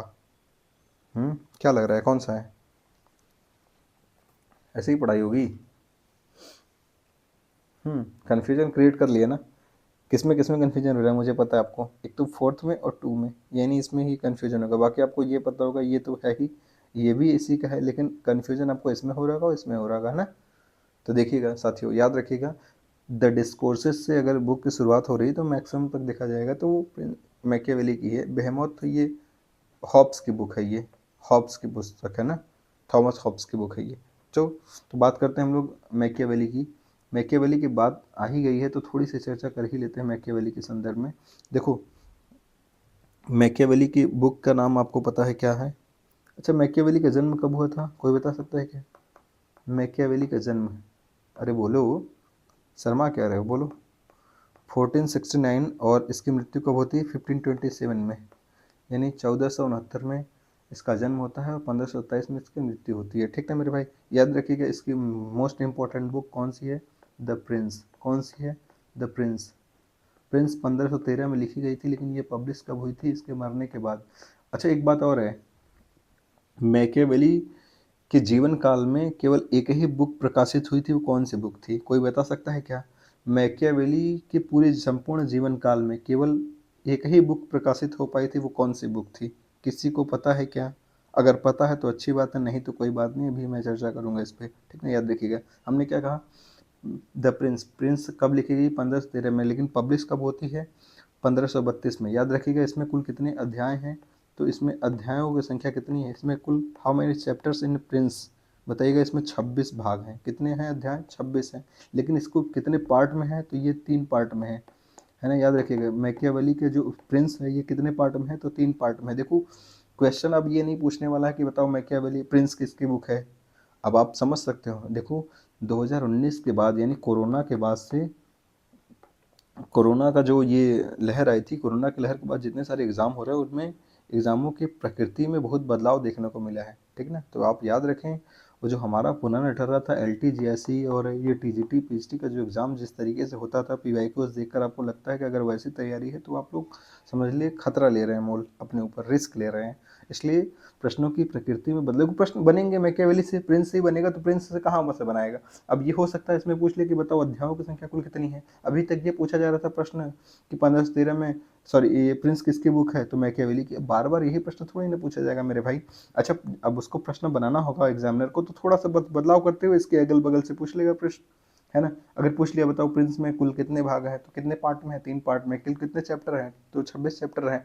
पूछ लेगा ये बताओ द प्रिंस पे, यानी द प्रिंस है या किस पे लिखी गई बुक है, तो आप सभी को पता है। अच्छा, इसके भाग के बारे में बताओ पहले, इसके भाग में कौन कौन से 3 भाग हैं? तो 3 भागों का नाम बता सकते हो क्या? देखो, पहले भाग में राजतंत्र से संबंधित चीज़ें दे रखी हैं, राजतंत्र, मोनार्कियल सिस्टम से बात करी गई है, ठीक ना, राजतंत्र की। और इसके दूसरे पार्ट में जानते हो क्या है? किराए की सेना का विरोध करता है ये। कौन? कौन? मैकियावेली। किराए की सेना का विरोध करता है ये, किराए की सेना का विरोध। अच्छा, जो राष्ट्रीय सेना होती है यानी नागरिक सेना, इसका समर्थन करता है, यानी राष्ट्रीय सेना का समर्थन, राष्ट्रीय सेना का समर्थन करता है, क्योंकि इनमें राष्ट्र भावना प्रेरित होती है, तो वो देश के लिए लड़ने मिटने को तैयार हो जाते हैं। ठीक ना, राष्ट्रीय सेना का समर्थन करता है कौन? मैकियावेली। ठीक ना, अपने किस पार्ट में? दूसरे पार्ट में। और तीसरे पार्ट में आपको पता है शासन कला से संबंधित प्रावधान दे रखा है। तीसरे पार्ट में क्या है? शासन कला से संबंधित प्रावधान, कि एक राजा को कैसे शासन चलाना चाहिए, ठीक ना, राजा में कैसे गुण होने चाहिए, ठीक ना, ये सब किस पार्ट में है? तो तीसरे पार्ट में है मेरे भाई। राजा को शेर की तरह क्या होना चाहिए? ताकतवर और लोमड़ी की तरह चालाक होना चाहिए। ये किसने कहा है? ये अपने प्रिंस के तीसरे भाग में शासन कला में ये बात कही है। ठीक है मेरे भाई, ये सब चीज़ें आपको एडिशनल पॉइंट है, ये सब पता होना चाहिए। ठीक ना, आगे बात करते हैं। अच्छा, इसकी बुक के बारे में और कुछ जानते हो क्या? इसकी अच्छा, ये बुक किस पर लिखी गई थी? अच्छा, इसका राजा कौन सा था यार? वो राजा का नाम क्या था? किसी को याद है क्या वो राजा कौन सा था? किसी को याद है क्या? राजा का याद नहीं आ रहा यार, वो लॉरेंजो करके था ना। हाँ, Lorenzo the Medici, Lorenzo, Lorenzo the Medici, Medici. ठीक ना, ये फ्लोरेंस का राजा था। इसी राजा पर यानी फ्लोरेंस के इस राजा पर ये बुक लिखी गई है, ठीक ना, याद रखिएगा, लॉरेंजो द मेडिसी। हो सकता है क्वेश्चन यहाँ से बन जाए इसके एनालिसिस से। प्लीज़ साथियों, इसलिए एनालिसिस इंपॉर्टेंट है। आपको क्वेश्चन आंसर तो हर जगह मिल सकता है, लेकिन analysis the most important things, ठीक है। जब भी आप प्रैक्टिस सेट करें तो आप उसका प्रश्नों का एनालिसिस ज़रूर करें, ठीक ना मेरे भाई। आगे बढ़ते हैं, ठीक है। अच्छा, और कोई बुक बात कर, अच्छा इसके अलावा और कौन सी बुक है? तो चलो बुक की बात कर रहे हैं, थोड़ी सी और चर्चा कर लेते हैं। इसकी प्रमुख बुक और कौन सी हैं? कलर चेंज कर दे पेन का थोड़ा सा, 1 मिनट रुक जाओ, कौन सा ले? चलो पेन का चेंज थोड़ा सा चेंज करते हैं कलर। चलो हम बात करते हैं इसकी एक और बुक है, उस बुक का क्या नाम है? The discourses on Levi. The discourses, दिख तो रहा ना बे? ये दिख रहा है कि नहीं आपको? Good. Discourses on Levi, discourses on Levi, ये किसकी बुक है? ये भी मैकियावेली की ही बुक है, ठीक ना, याद रखिएगा, द डिस्कोर्सेज ऑन लिवी, ठीक है। ये गणतंत्र पर है, हालांकि जो बुक उसने लिखा है कौन सा था? प्रिंस प्रिंस किस, वो मोनार्कियल सिस्टम पे था, यानी राजतंत्र पे था, लेकिन द डिस्कोर्सेज ऑन लिवी में गणतंत्र का जिक्र करा हुआ है, ठीक ना। और इसकी एक बुक और है, कौन सी? द आर्ट ऑफ वॉर, यानी ये वाली, द आर्ट ऑफ वॉर। कौन सी है ये? द आर्ट ऑफ वॉर, ठीक ना मेरे भाई, याद रखिएगा, ये 1521 में लिखी गई। आप कहोगे सर यही बुक ऐसी थी? हमने जो आपसे पहले बार में सवाल पूछा, क्या कि बताओ मैकियावेली के जीवन काल में लिखी गई एकमात्र पुस्तक कौन सी थी? तो कौन सी थी? The art of war. कौन सी है ये? The art of war. कब लिखी गई? 1521 में, ठीक ना, याद रखिएगा। यानी मैकियावेली के जीवन काल में लिखी गई एकमात्र बुक, ठीक है। ये किससे संबंधित है? याद रखिएगा, आमतौर पर लोग सोचते हैं ये शासन कला से संबंधित है। ये सवाल बन भी चुका है कि मैकियावेली की मैकियावेली की किस बुक में शासन कला का जिक्र दे रखा है? माफ करिएगा, जिक्र नहीं है, शासन कला पर नहीं लिखी गई। याद रखिएगा, ये आर्ट ऑफ वॉर जो है ये शासन कला पर नहीं लिखी गई है, ठीक है। आमतौर पर बच्चा लोग सोचता है कि ये शासन कला पर लिखी गई, आर्ट यानी कला सोच के वो सोचता है कि ये शासन कला पर लिखी गई है। क्वेश्चन ऐसे बने हुए हैं, याद रखिएगा पॉइंट, ठीक है मेरे भाई। और कुछ पॉइंट्स बता सकते हो, जैसे में आपने ये जरूर सुना होगा कि न्यू मैकियावेली एक बुक थी, ये नॉवेल था, new Machiavelli. New Machiavelli, new Machiavelli ये उपन्यास है, किसके द्वारा लिखी गई? तो एच जी वेल्स, आपने नाम सुना होगा एच जी वेल्स का, ठीक है, याद रखिएगा, ये इन्होंने ही लिखा है। अच्छा, द एक बुक और भी है इसी से मिलता जुलता, इसका नाम है the modern Prince. The modern Prince, the modern Prince, ये कब, ये बुक किसकी है? याद रखिएगा, ये बुक है उनकी, क्या नाम है उनका यार, जो हेजेमनी का सिद्धांत दिया है यार, वो ग्रैमसी। कौन है ये? ग्रामसी, ठीक ना, याद रखिएगा, किसने दिया है? ग्रामसी ने। ये ग्रामसी की बुक है। अच्छा, आपको पता है ग्रामसी ने एक और बुक लिखी है, the prison notebook. The prison notebook, jail में लिखा था ये बुक, ठीक है, याद रखिएगा, ग्रामसी, प्रिजन नोटबुक, ठीक ना। और इसने ही क्या लिखा है? The modern press. हालांकि मॉडर्न प्रेस इसकी अपूर्ण रचना रही है, अपूर्ण थी ये, पूरी नहीं हो पाई थी, लेकिन याद रखिएगा मॉडर्न प्रिंस किसकी है? ये ग्रामसी की ही है, ठीक ना मेरे भाई। आगे बढ़ा जाए, गुड। उम्मीद करते हैं आपको ये चीज़ें सब समझ में आ ही रही होंगी, क्या बात है, गुड। आगे बढ़ा जाए। अच्छा, बेहमोत, याद रखिएगा बेहमोत किसकी रचना है? ये बेहमोत किसकी है? ये हॉब्स की रचना है, ठीक ना। आगे बात करेंगे हॉब्स की, अगर बुक आती है कहीं पे तो जरूर चर्चा कर लेंगे। क्वेश्चन नंबर 9 क्या कह रहा है? निम्नलिखित में से कौन सा एक संयोजन सही है? हॉब्स प्राकृतिक अधिकार, रॉबर्ट नॉजिक लिंग संबंधी अधिकार, ऐसा कुछ नहीं कहता है। अमर्त्य सेन अधिकारों का सामुदायिक परिप्रेक्ष्य, ऐसा कुछ नहीं। मार्था नुसबॉम अधिकारों का बहुसंस्कृति परिप्रेक्ष्य, ऐसा भी कुछ नहीं है। ये मार्था नुसबॉम आई थिंक नारीवादी विचारिका हैं, ठीक है। आगे बात करते हैं हम लोग, इसमें क्या आंसर सही होगा? हॉब्स। अच्छा, बात कर लेते हैं थोड़ी सी, अगर चर्चा हो ही रही तो रॉबर्ट नॉजिक के बारे में देख लेते हैं। देखिए साथियों, रॉबर्ट नॉजिक क्या है? आपको पता है रॉबर्ट नॉजिक क्या है? ये इच्छा स्वेच्छा तंत्रवादी है, यानी नियो लिबर्टरिज्म है, ठीक ना। इच्छा स्वेच्छा तंत्रवादी या नव उदारवादी कहा जाता है इसको, ठीक है, नव उदारवादी है। आपको पता होगा रॉबर्ट नॉजिक की एक बुक, रॉबर्ट नॉजिक की कौन सी बुक थी? किसी को याद है क्या? एनार्की स्टेट एंड यूटोपिया, याद रखिएगा, anarchy state and utopia, anarchy state and utopia, please साथियों जरूर लिख लीजिएगा। जो कब आई थी? 1974 में आई थी। यह बुक 1974 में आई थी, लेकिन यह बुक किसके अगेंस्ट में, किसके प्रत्युत्तर में, किसके जवाब में लिखी गई? तो याद रखिएगा कौन सी बुक थी वो? जॉन रॉल्स की theory of justice. John Rawls की theory of justice, theory of justice के प्रत्युत्तर में यानी उसके जवाब में लिखी गई थी ये बुक। कब पब्लिश हुई थी? 1978 में, सॉरी 1971 में। मेरे भाई क्या हमने बोला कि रॉबर्ट नॉजिक की बुक कौन सी है? Anarchy state in utopia. कब पब्लिश हुई थी? 1974 में। ये किसके विरोध में आई थी या किसके प्रत्युत्तर में या किसके जवाब में आई थी? तो जॉन रॉल्स की बुक थ्योरी ऑफ जस्टिस के प्रत्युत्तर में लिखी गई थी। किसने लिखा था? रॉबर्ट नॉजिक ने। ठीक ना मेरे भाई, याद हुआ? एक चीज़ आपको पता है रॉबर्ट नॉजिक के बारे में एक बात और, the zigzag of politics, the zigzag of politics, ये भी लेख किसका है? ये इन्हीं का है, याद रखिएगा। जिगजैग ऐसे होता है ये, जिगजैग टेढ़ा मेढ़ा यानी zigzag of politics. Zigzag of politics किसकी है मेरे भाई? बोलना किसकी है? ये रॉबर्ट नॉजिक की है। ठीक ना मेरे भाई, याद रखिएगा। रॉबर्ट नॉजिक की एक बात और भी है, इसने पूर्ण प्रक्रियात्मक न्याय का समर्थन किया है। इसने पूर्ण प्रक्रियात्मक न्याय का समर्थन किया है। साथियों याद रखिएगा, ये मोस्ट इंपॉर्टेंट बातें हैं ये सब चीज़ें। ठीक ना, ये सब आपको याद ही रखना है, याद ही रखना है, मतलब याद ही रखना है। ठीक ना, आपको ये भी पता होना चाहिए इसका एक प्रमुख कोटेशन है। वो कोटेशन क्या है? राज्य केवल उतना ही करारोपण करे, राज्य केवल उतना ही टैक्सेशन लगाएं जितना कि कानून व्यवस्था बनाए रखने के लिए तथा राज्य की सुरक्षा करने के लिए आवश्यक हो। मेरे भाई हमने क्या कहा? इसने ये कहा है, इसकी ये फेमस लाइन है, ये फेमस कोटेशन है, राज्य उतना ही टैक्सेशन लगाए यानी उतना ही करारोपण लगाए जिससे कि न्याय व्यवस्था को संचालित करने में उसको सुविधा हो और उसके साथ साथ राज्य की सुरक्षा करने के लिए ज़रूरी हो। ठीक ना मेरे भाई, ये पॉइंट आप लिख सकते हैं ज़रूर से, क्योंकि ये पूछी जा सकती हैं। ठीक ना, और इसकी एक महत्वपूर्ण विचार थे। रॉबर्ट नॉजिक क्या कहता है कि निर्धन और विकलांग को भूखे मर रहे हैं तो उन्हें बचाने के लिए धनवान और समर्थ लोगों को यानी समर्थ लोगों पर टैक्स लगाना ये उचित नहीं होगा या अन्यायपूर्ण होगा। मेरे भाई हमने क्या कहा? रॉबर्ट नॉजिक क्या कहता है? यदि निर्धन एवं विकलांग लोग भूखे मर रहे हों तो इसका क्या मतलब है? इसका ये मतलब थोड़ी ना है कि आप जो जो अपने क्षमता अपनी योग्यता से अगर धन अर्जित किए हैं या धनवान बने हैं, उनके अंदर सामर्थ्यता आई है तो आप उन पर टैक्सेशन लगाकर क्या करो और गरीबों का कल्याण करने लगो। तो ये क्या है?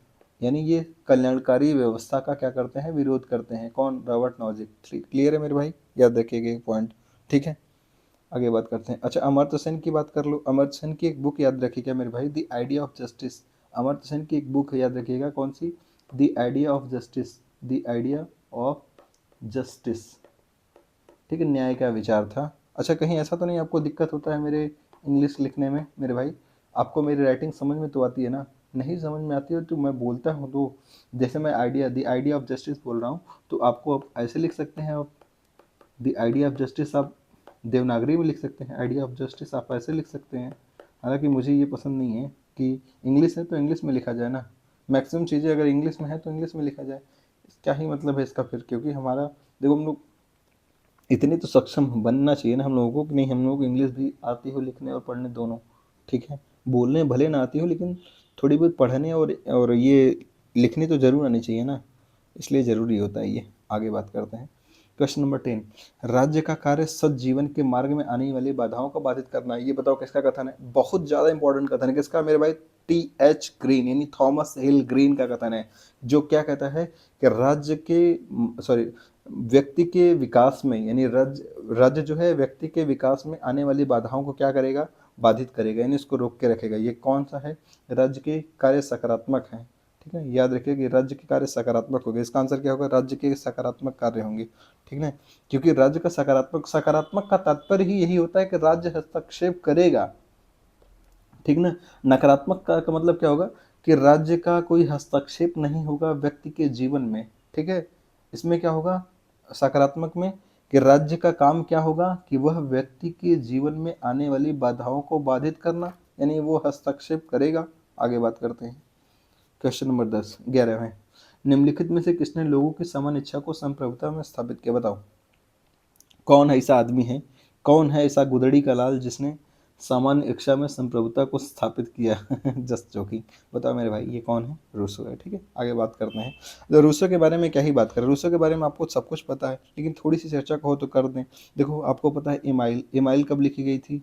इमाइल, माफ करिएगा, इमाइल ऐसे होगा, इमाइल कब लिखी गई थी? 1762 में लिखी गई थी, है ना। शिक्षा पर लिखी गई सर्वोच्च, दूसरी सर्वोच्च, हालांकि सर्वोच्च कह देना, अगर आगे दूसरी भी लगा रहे फिर सर्वोच्च भी बोल रहे हैं तो ये तो सुपरफ्लुअस हो जाएगा ना, अतिशयोक्ति हो जाएगी, इसलिए फिर भी आप समझिएगा इस चीज़ को।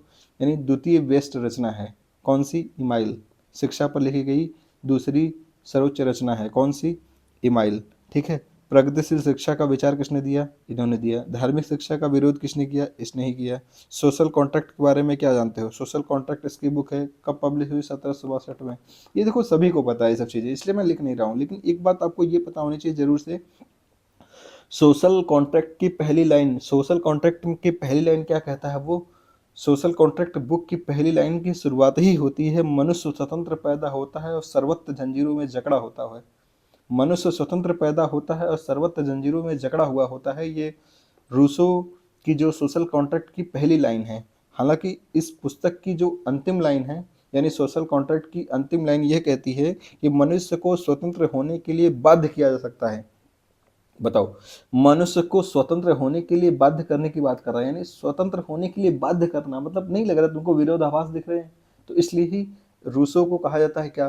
Paradox of freedom, paradox of freedom, ठीक ना, paradox of freedom, paradox of freedom Rousseau को कहा जाता है, क्योंकि ये इसके विचारों में ही द्वंद्व है, विरोध है। क्लियर हुआ मेरे भाई? याद समझ पा रहे हो आप? अच्छा, इसकी बुक बात कर लेते हैं यार, थोड़ी सी चर्चा कर ही ले, नहीं तो फिर ये पेज खाली जाएगा, अच्छा नहीं लगेगा।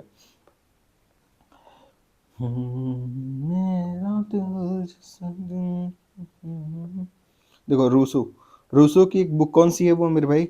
The discourses on the moral effect. लिख दें? लिख दो सर, लिख दो सर, आज लिख ही दो, जो होगा देख लेंगे सर, लिखो तो आप। लिख तो रहा हूँ, आप कैसे लिखूं? Discourses on the moral effects of the arts and sciences. अच्छा, याद आया क्या? कुछ याद आया? होले होले से दुआ लगती है। अच्छा बताओ, क्या याद आया? 17 नहीं, ये है 1749। देखो याद आया क्या?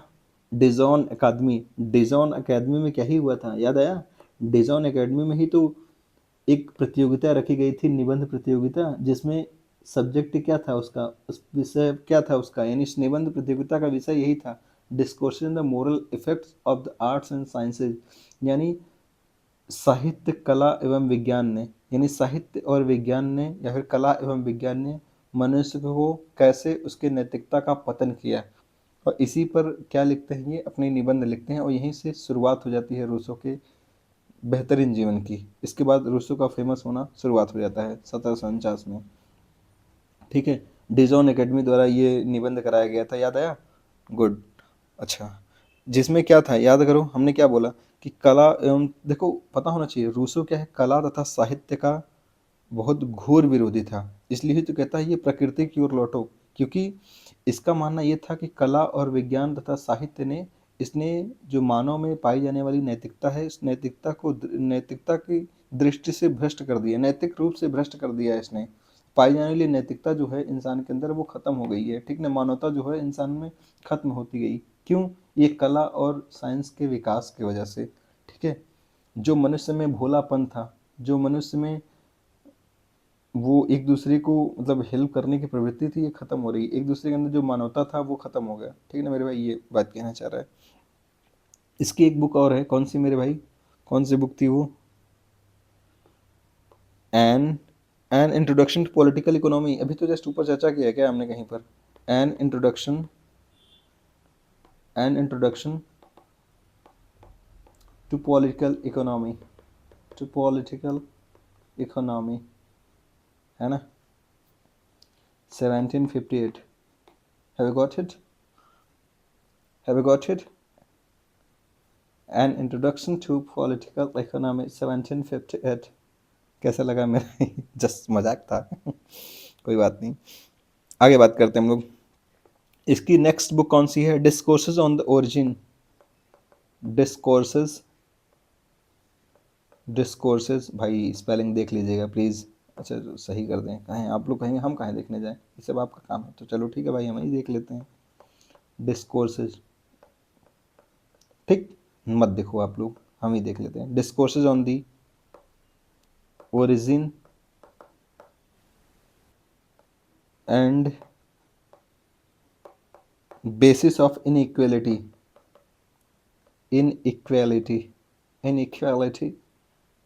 have you got it। असमानता यानी असमानता, देखो इसने असमानता पर कुछ बात कही है, यानी रूसो रूसो ने असमानता पर विचार दिए थे कि असमानता देखो दो प्रकार की होती है, दो प्रकार की असमानता, एक तो होती है नेचुरल और दूसरी होती है परंपरागत। नेचुरल मतलब प्राकृतिक, और परंपरागत मतलब कॉन्वेंशनल।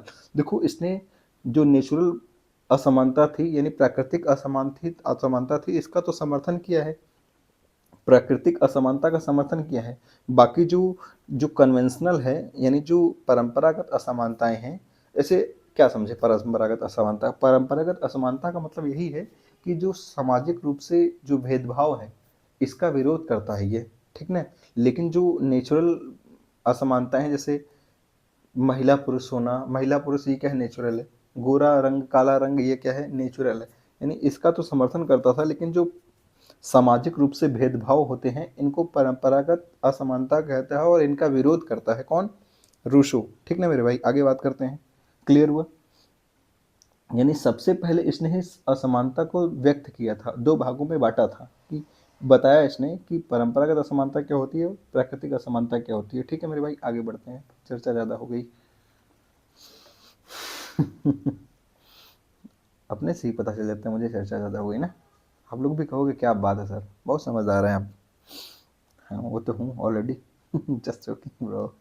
आगे बात करते हैं, 12th 12वां क्वेश्चन क्या कह रहा है ये, जेएस मिल के लिए निम्नलिखित में से कौन सा कथन सत्य नहीं है, बताओ। जेएस मिल के लिए निम्नलिखित में से कौन सा कथन सत्य नहीं है। आनंद गुणवत्ता की दृष्टि से भिन्न होता है, क्या बात है गुरुजी, एकदम होता ही होता है। क्यों, आपको पता है जो बेंथम था वो मात्रात्मक सुख की बात करता है, और ये जो जैस्मिल है ये गुणात्मक सुख की बात करता है। तो ये कंफर्म है, ये तो सही है, ठीक है। सुखद कैलकुलस व्यर्थ की बात है, जी हाँ सुखद कैलकुलस, अरे वही बेंथम वाला जी, बेंथम वाला सुखद कैलकुलस। बेंथम क्या कहता था, बेंथम कहता था, अरे याद आ गया क्या, पापा मोदी जी ने वहां रुकवा दी पापा। अरे जस्ट जोकिंग यार। सुखद कैलकुलस देखो क्या था, बेंथम कहता था क्या, बेंथम की एक बुक थी पता है कौन सी, principle of morals and legislation. इस बुक में बेंथम ने मनुष्य को दो संप्रभु स्वामियों का क्या कहा, अधीन बताया। मनुष्य मानव जीवन को दो संप्रभु स्वामियों के अधीन बताया था, कौन, बेंथम। किस बुक में, the principal of morals and legislation में, ठीक है। इसमें यह बताया था कि सुख और दुख को मापने के लिए जो होता है चार स्रोत होते हैं, और इसने सुख को मापने के लिए एक कौन सा कैलकुलस था यार, हेडोनिस्टिक, हेडोनिस्टिक यानी हेडोनिस्टिक, या फिर इसी को कहते हैं फेलिसिफिक, फेलिसिफिक कैलकुलस। यानी ये क्या था, फेलिसिफिक, ये फेलिसिफिक था, ये नहीं रहेगा ये, ठीक है। ये देखिएगा ये फेलिसिफिक, ये क्या था, कैलकुलस था। ये क्या करता था, ये सुख की मात्रा मापने का क्या था, एक यंत्र था। बताओ इसने यानी जेएस मिल ने कहा ई क्या कर रहे हो भैया, ये सब क्या है फालतू की बातें कर रहे हो, इसलिए इसने कहा ये सब व्यर्थ की बात है, इसलिए इसने इसका विरोध किया, कौन, जेएस मिल ने। तो ये तो बात सही है कि इसने विरोध किया, यानी ये सही, व्यर्थ की बात बोला इसका मतलब सही तो बोला है जेएस मिल ने, ठीक है गुड। उपयोग का सिद्धांत जीवन का अंत है, जी हाँ उपयोग का सिद्धांत जीवन का अंत है, ये बिल्कुल गलत है, ये तो नहीं कहा था। उपयोग का सिद्धांत जीवन, सॉरी इसको इरेज कर दे तब समझ में आएगा आपको। देखना मेरे भाई हमने क्या कहा, यानी मिल का ये देखो ये विचार है, ठीक है, ये भी मिल ने कहा था, ठीक है। लेकिन उपयोग का सिद्धांत जीवन का अंत है ऐसा तो कुछ नहीं कहा था मिल ने ऐसा कभी नहीं कहा कि उपयोग का सिद्धांत जीवन का अंत है, ठीक है। आगे बात करते हैं, ये क्या कह रहे हैं, स्वतंत्रता में वे कार्य शामिल होते हैं जिनकी इच्छा की जाती है, जी हाँ। बताओ स्व विषयक कार्य पर विषयक कार्य, तभी तो बांटा था, यानी ये सही है, ये सही है, ये सही है, ये क्या है गलत है। आगे बात करते हैं, 13वां क्वेश्चन, निम्नलिखित में से कौन सा सिद्धांत मार्क्स से संबंधित नहीं है, बताओ। अब बताओ तो जाने, बूझो तो जाने, बताओ। सर्वहारावार की क्रांति, परिवार निजी संपत्ति, राज्य का उद्भव, अलगाव का सिद्धांत, अतिरिक्त मूल्य का सिद्धांत, ई गुरुजी का है, नहीं समझ में आया, पूछा क्या है, नहीं है तो बताओ कौन सा नहीं है। हमको तो लग रहा है सब सही है, सब लग रहा है सही है। ऐसी पढ़ाई होगी? कौन सा इसका आंसर होगा मेरे भाई? ये सही है। देखो यार, आप लोग बुरा मत मानिएगा प्लीज़, वो जस्ट ऐसे ही मज़ा आ रहा है। आगे बात करते हैं। परिवार, निजी संपत्ति, राज्य का उद्भव, इसका आंसर ये होगा। क्यों? क्योंकि ये किसके विचार थे, ये किसका बुक था? याद रखना, ये बुक है फ्रेडरिक एंजल्स, मार्क्स के दोस्त की बुक थी ये, जो कि 1884 में लिखी थी। ठीक ना, याद रखिएगा। ये किसकी बुक है? ये फ्रेडरिक एंजल्स की है, एड्रिक एंजल्स की। अच्छा, ये बुक क्या है? इस बुक का नाम क्या था? यानी परिवार, निजी संपत्ति, राज्य का उद्भव। इसको क्या कहते हैं यार? इसको यानी origin of family, private, origin of family, state and private property. ठीक ना, याद रखिएगा। यानी origin of state, private property, family जो भी है, याद रखिएगा। ये किसकी है? ये फ्रेडरिक एंजल्स की है। अच्छा, सर्वहारा की तानाशाही, मार्क्स ने, कार्ल मार्क्स ने इसका कहाँ पर जिक्र किया है? कोई बता सकता है क्या? है कोई जो बता सकता है मेरा इसका आंसर? सर्वहारा वर्ग की तानाशाही किसने कहा है? बताओ। ये मार्क्स ने कहा है, लेकिन किस पुस्तक में कहा है? बताओ जल्दी से। बस हो गया, ऐसे ही पढ़ाई कर रही हो। कौन सा? Critique of, critique of Gotha programme, critique of Gotha programme, नाम तो सुना ही होगा। अरे मेरा नहीं, इस बुक का। Just joking. 1875 में ये बुक पब्लिश हुई थी। कौन सी मेरे भाई? ये कौन सी बुक थी? ये क्रिटिक ऑफ गोथा प्रोग्राम में ही सर्वहारा वर्ग की तानाशाही की व्याख्या करता है, इसकी जिक्र करता है। कौन? Karl Marx. ये बुक कब पब्लिश हुई थी मेरे भाई? ये 1875 में पब्लिश हुई थी। कौन सी बुक थी ये? Critique of the Gotha programme. ठीक ना, आपको पता होना चाहिए। इसी बुक में ही कार्ल मार्क्स कहता है कि व्यक्ति को उसकी क्षमता अनुसार कार्य दिया जाए और उसको उसकी आवश्यकता अनुसार वेतन दिया जाए, तभी साम्यवाद आएगा। ठीक ना मेरे भाई? यानी क्षमता अनुसार कार्य और आवश्यकता अनुसार वेतन की बात किस बुक में किया है कार्ल मार्क्स? तो क्रिटिक ऑफ गोथा प्रोग्राम में ही किया है। और किस बुक में सर्वहारा वर्ग की तानाशाही की बात करता है ये? तो सर्वहारा वर्ग की तानाशाही critique of Gotha programme book में ही किया है ये। ठीक ना, उम्मीद करते हैं आपको ये सब चीज़ें समझ में आ ही रही होंगी। नहीं आ रही होंगी तो भी आप याद रखें। अलगाव का सिद्धांत क्या कहता है मेरे भाई? ये कार्ल मार्क्स के प्रारंभिक विचार थे। जब कार्ल मार्क्स यंग हुआ करता था तब अलगाव का सिद्धांत दिया था। किसमें? इकोनॉमिक एंड फिलोसॉफिकल मैन्युस्क्रिप्ट में। याद रखिएगा, कौन सी बुक थी वो? इकोनॉमिक एंड फिलोसॉफिकल, सॉफिकल, ठीक ना, फिलोसॉफिकल मैन्युस्क्रिप्ट, मैन्युस्क्रिप्ट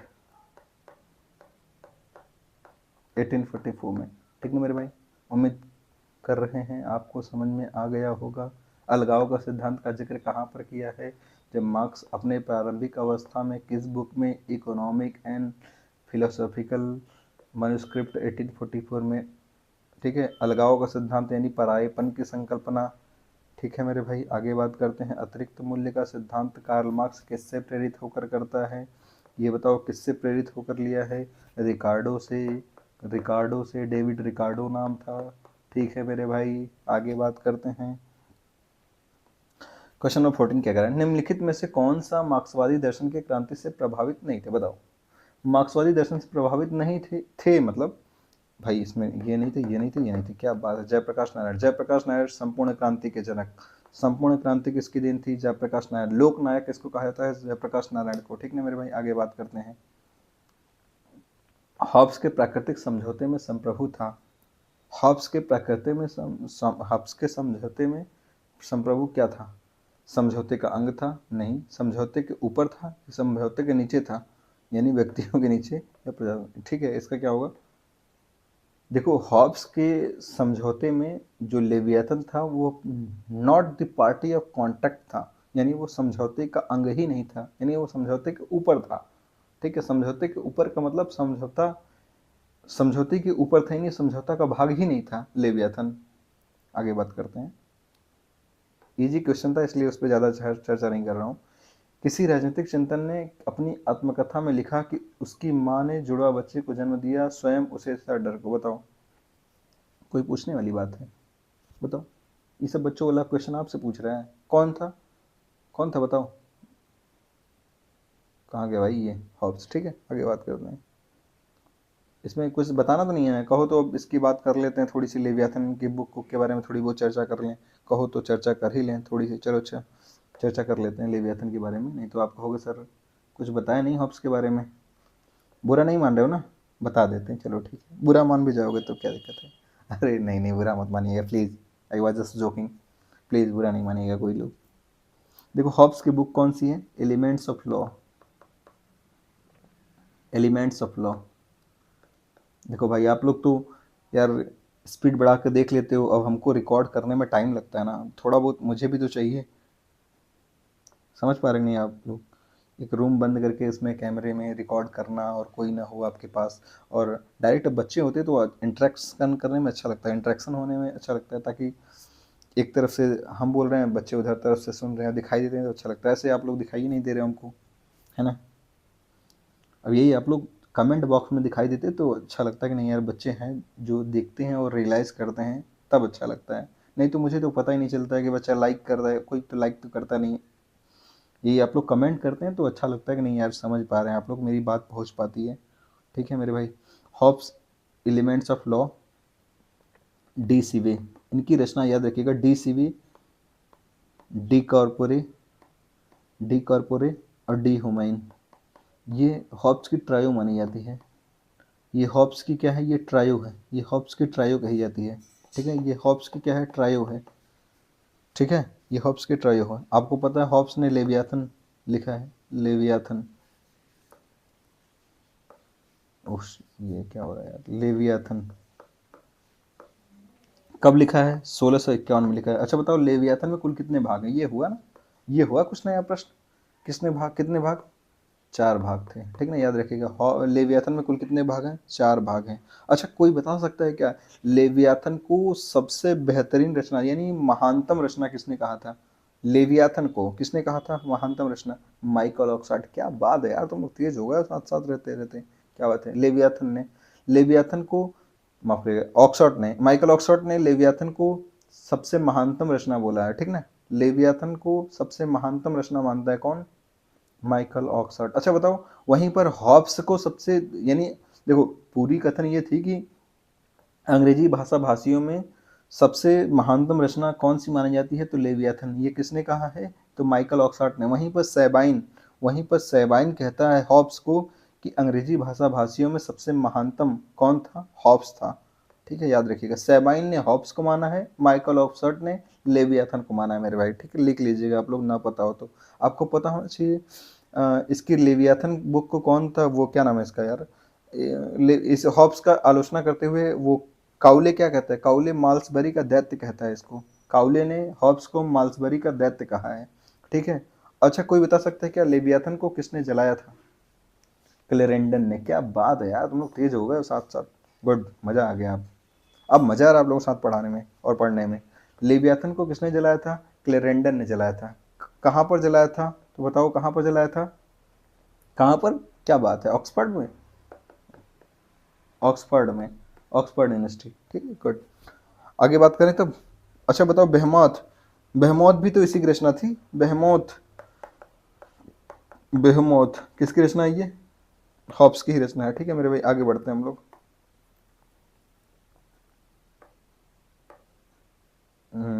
17 क्वेश्चन। प्रत्येक व्यक्ति से उसकी क्षमता अनुसार, प्रत्येक व्यक्ति को उसकी आवश्यकता अनुसार ये कथन। अच्छा बताओ, अभी जस्ट हमने इसके पहले ही वाली बताया, इसके पहले किसी क्वेश्चन में इसकी हमने चर्चा करा था, द पॉवर्टी ऑफ फिलोसफी। अच्छा द पॉवर्टी ऑफ फिलोसफी याद है, हम्म, क्या क्या क्या याद है, ये कब बुक लिखी गई, 1847 में। अच्छा याद आया क्यों लिखी गई थी, ये प्रूधो, याद है ना, प्रूधो को यानी अराजकतावादी, उस प्रूधो अराजकतावादी एक बुक लिखा था, कौन सा, the philosophy of poverty. The philosophy यानी द फिलोसॉफी ऑफ पॉवर्टी अगर पूछेगा तो वो किसकी है, प्रूधो की है। द पॉवर्टी ऑफ फिलोसॉफी कहेगा तो किसकी बुक है ये कार्ल मार्क्स की बुक हो जाएगी। ठीक ना मेरे भाई, यानी वो प्रूधो की फिलोसॉफी ऑफ पॉवर्टी के विरोध में, यानी उसके प्रत्युत्तर में, उसके जवाब में लिखी थी कार्ल मार्क्स ने। अच्छा दी फिलोसॉफी ऑफ पॉवर्टी कब लिखा गया था, तो 1846 में। लेकिन ये कब लिखा गया, एक साल बाद यानी 1847 में। ये किसने लिखा था, फिलोसॉफी ऑफ पॉवर्टी, प्रूधो ने। ये किसने लिखा है, कार्ल मार्क्स ने। क्या बात है यार, मजा आ रहा है आप लोग पढ़ाने में, ऐसे ही बोलते रहा करिए। The communist manifesto, communist many, देखो बोलने से भी आपको, बोलने से आपको याद होगा ना, आपको पता चलेगा ना कि हमको याद है, गुड।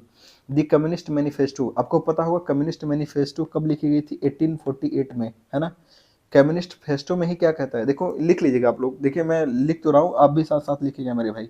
कम्युनिस्ट मैनिफेस्टो ये इंपॉर्टेंट बुक है। कम्युनिस्ट मैनिफेस्टो किसकी है, ये कार्ल मार्क्स की है। कब आई थी ये, 1848 में आई थी, याद रखिएगा। कभी कभी ये पूछा जाता है ना कि बताओ ये कामगारों का कोई देश नहीं होता, मजदूरों का कोई देश नहीं होता, कामगारों का कोई देश नहीं होता, ये किस पुस्तक में कार्ल मार्क्स ने इसकी चर्चा की है या किस पुस्तक में कहा है, अपने तो कम्युनिस्ट मैनिफेस्टो में ही कहा है, ये याद रखिएगा। कामगारों का कोई देश नहीं होता, ये किस में कहा है, ये कम्युनिस्ट मैनिफेस्टो में ही कहा है। दुनिया के मजदूर एक हो जाओ, खोने के लिए तुम्हारे पास केवल बेड़ियां हैं और पाने को पूरा संसार है, ये किसमें कहा है, कम्युनिस्ट मैनिफेस्टो में ही कहा है। ठीक ना, याद रखिएगा मेरे भाई, आप लोग जरूर लिखेंगे, मैं नहीं लिख रहा हूँ लेकिन आपको लिखना है। ठीक ना मेरे भाई, हम बार बार कह रहे हैं आपको लिखना है, मतलब लिखना है, क्योंकि लिखने से याद होगा, बार बार लिखो बार बार याद होगा। कामगारों का कोई देश नहीं होता, मैनिफेस्टो में ही, कम्युनिस्ट मैनिफेस्टो में ही। दुनिया के मजदूर एक हो जाओ, खोने के लिए तुम्हारे पास केवल बेड़ियां हैं और पाने को पूरा संसार है।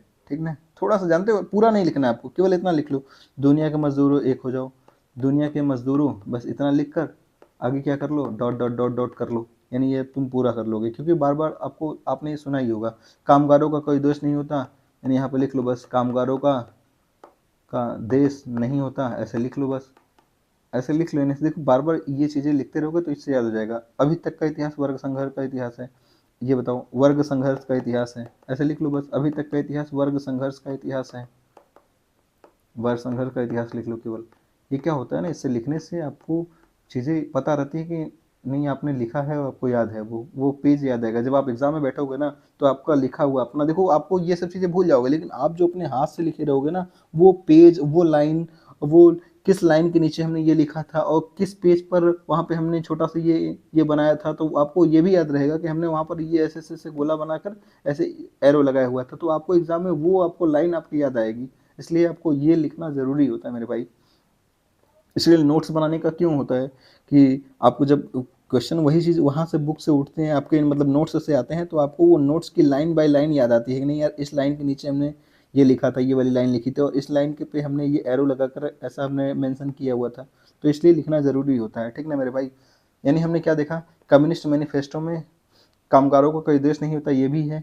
दुनिया के मजदूर एक हो जाओ, खोने के लिए तुम्हारे पास केवल बेड़ियां हैं, पाने को पूरा संसार है, ये भी इसी बुक में ही दे रखा है। अभी तक का इतिहास वर्ग संघर्ष का इतिहास है, ये भी कम्युनिस्ट मैनिफेस्टो में ही है। राज्य पूंजीपतियों की कार्यकारी समिति है, ये भी किस बुक में है, इसी बुक में है, कम्युनिस्ट मैनिफेस्टो में ही। ठीक ना, राज्य पूंजीपतियों की कार्यकारी समिति है, किस बुक में है, ये कम्युनिस्ट मैनिफेस्टो में है मेरे भाई। हमने तो ही 8-10 बार बोल दिया, तो आपको अब तो याद भी हो गया होगा। तो बात करेंगे आगे हम लोग दास कैपिटल। आप सभी को पता होगा दास कैपिटल जो बुक है, यह साम्यवादियों की बाइबल कही जाती है। पूछा जाएगा साम्यवादियों की बाइबल किस बुक को कहते हैं, याद रखिएगा, वादियों की बाइबल, साम्यवादियों की बाइबल किस बुक को कहते हैं, तो दास कैपिटल को कहते हैं मेरे भाई। ठीक ना, माइक बंद नहीं है ना, नहीं, ठीक है, आगे बात करते हैं। अच्छा, दास कैपिटल जो है 3 पार्ट में आई थी, दास कैपिटल 3 पार्ट में पब्लिश हुई थी, याद रखिएगा, एक तो 1867 में था और एक 1885 में और एक जो था 1894 में, यानी तीन मतलब 3 भाग में पब्लिश हुई थी, 1867 में, 1885 में, 1894 में। ठीक है, याद रखिएगा। गुड, क्या बात है, critique of the Gotha programme में हमने देख लिया है, ये कहाँ, इसका आंसर क्या होगा, क्रिटिक ऑफ गोथा प्रोग्राम। ठीक ना, इसका आंसर क्या होगा, critique of the Gotha programme. ठीक है मेरे भाई, आगे बढ़ा जाए, बोलो हाँ या ना। सर्वहारा की तानाशाही किसमें, इसी बुक में। ठीक है, आगे बढ़ें। गुड, क्वेश्चन नंबर 18 क्या कह रहा है ये, उत्तर दें कूट के सहायता से, बताओ, कूट के सहायता से मतलब कूट के उत्तर दो। प्लेटो की रिपब्लिक न्याय से संबंधित है, बताओ, प्लेटो की रिपब्लिक न्याय से संबंधित है क्या, हाँ है, बिल्कुल है ही। इसमें क्या है, प्लेटो का शीर्षक ही क्या है, कंसर्निंग जस्टिस। ठीक है, ये तो सही है। प्लेटो का श्रम विभाजन में विश्वास करता है, जी हाँ, प्लेटो श्रम विभाजन और कार्य विशेषीकरण दोनों में विश्वास करता है ये। ठीक है, प्लेटो श्रम विभाजन तथा कार्य विशेषीकरण में विश्वास करता है। ठीक है, यानी जिसका जो काम है उसको अपना काम करना चाहिए। ठीक नहीं, ऐसा कुछ याद रखिएगा, ये दोनों सही है। प्लेटो डायलॉग के रूप में लिखता है, यानी ये सभी सही हैं, उपयुक्त सभी। अच्छा, बात कर लेते हैं, थोड़ी सी प्लेटो की बात हो रही, तो बताओ, प्लेटो प्लेटो के बारे में कुछ बात कर लें क्या यहीं पे? नहीं, चलो जहाँ पे खाली रहेगा उस पर बात करेंगे। क्वेश्चन नंबर 20, अपनी किस रचना में प्लेटो ने मिश्रित संविधान का प्रतिपादन किया? देखो आ गया प्लेटो से क्वेश्चन, तो हम यहाँ पे चर्चा कर लेंगे थोड़ी सी। बताओ, उप आदर्श राज्य यानी सब आइडियल स्टेट की बात करता है किस बुक में? आप सभी को पता है प्लेटो की जो अंतिम बुक थी कौन सी थी? The laws. The laws Plato की अंतिम ग्रंथ या सबसे बड़ी ग्रंथ भी मानी जाती है। प्लेटो की सबसे अंतिम ग्रंथ द लॉज, प्लेटो की सबसे बड़ी ग्रंथ द लॉज।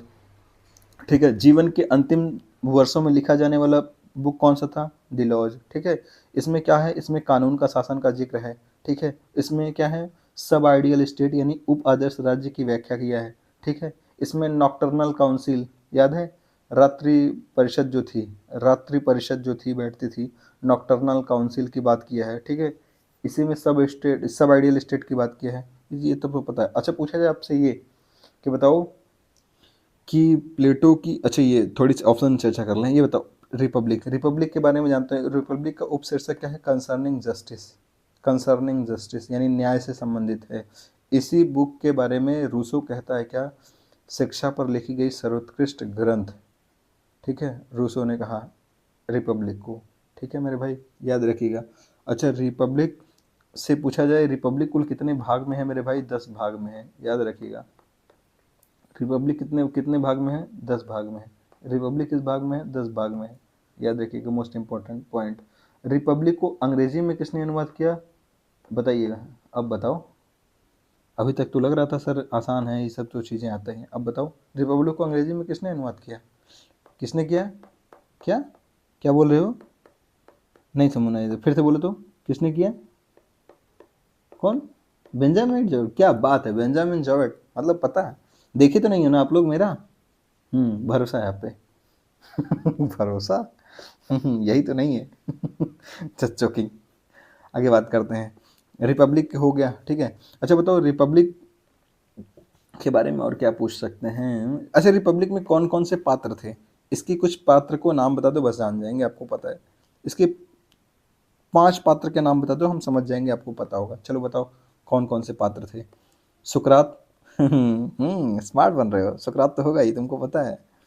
स्मार्ट बन रहे हो, अच्छी बात है। सुकरात के अलावा अच्छा बताओ।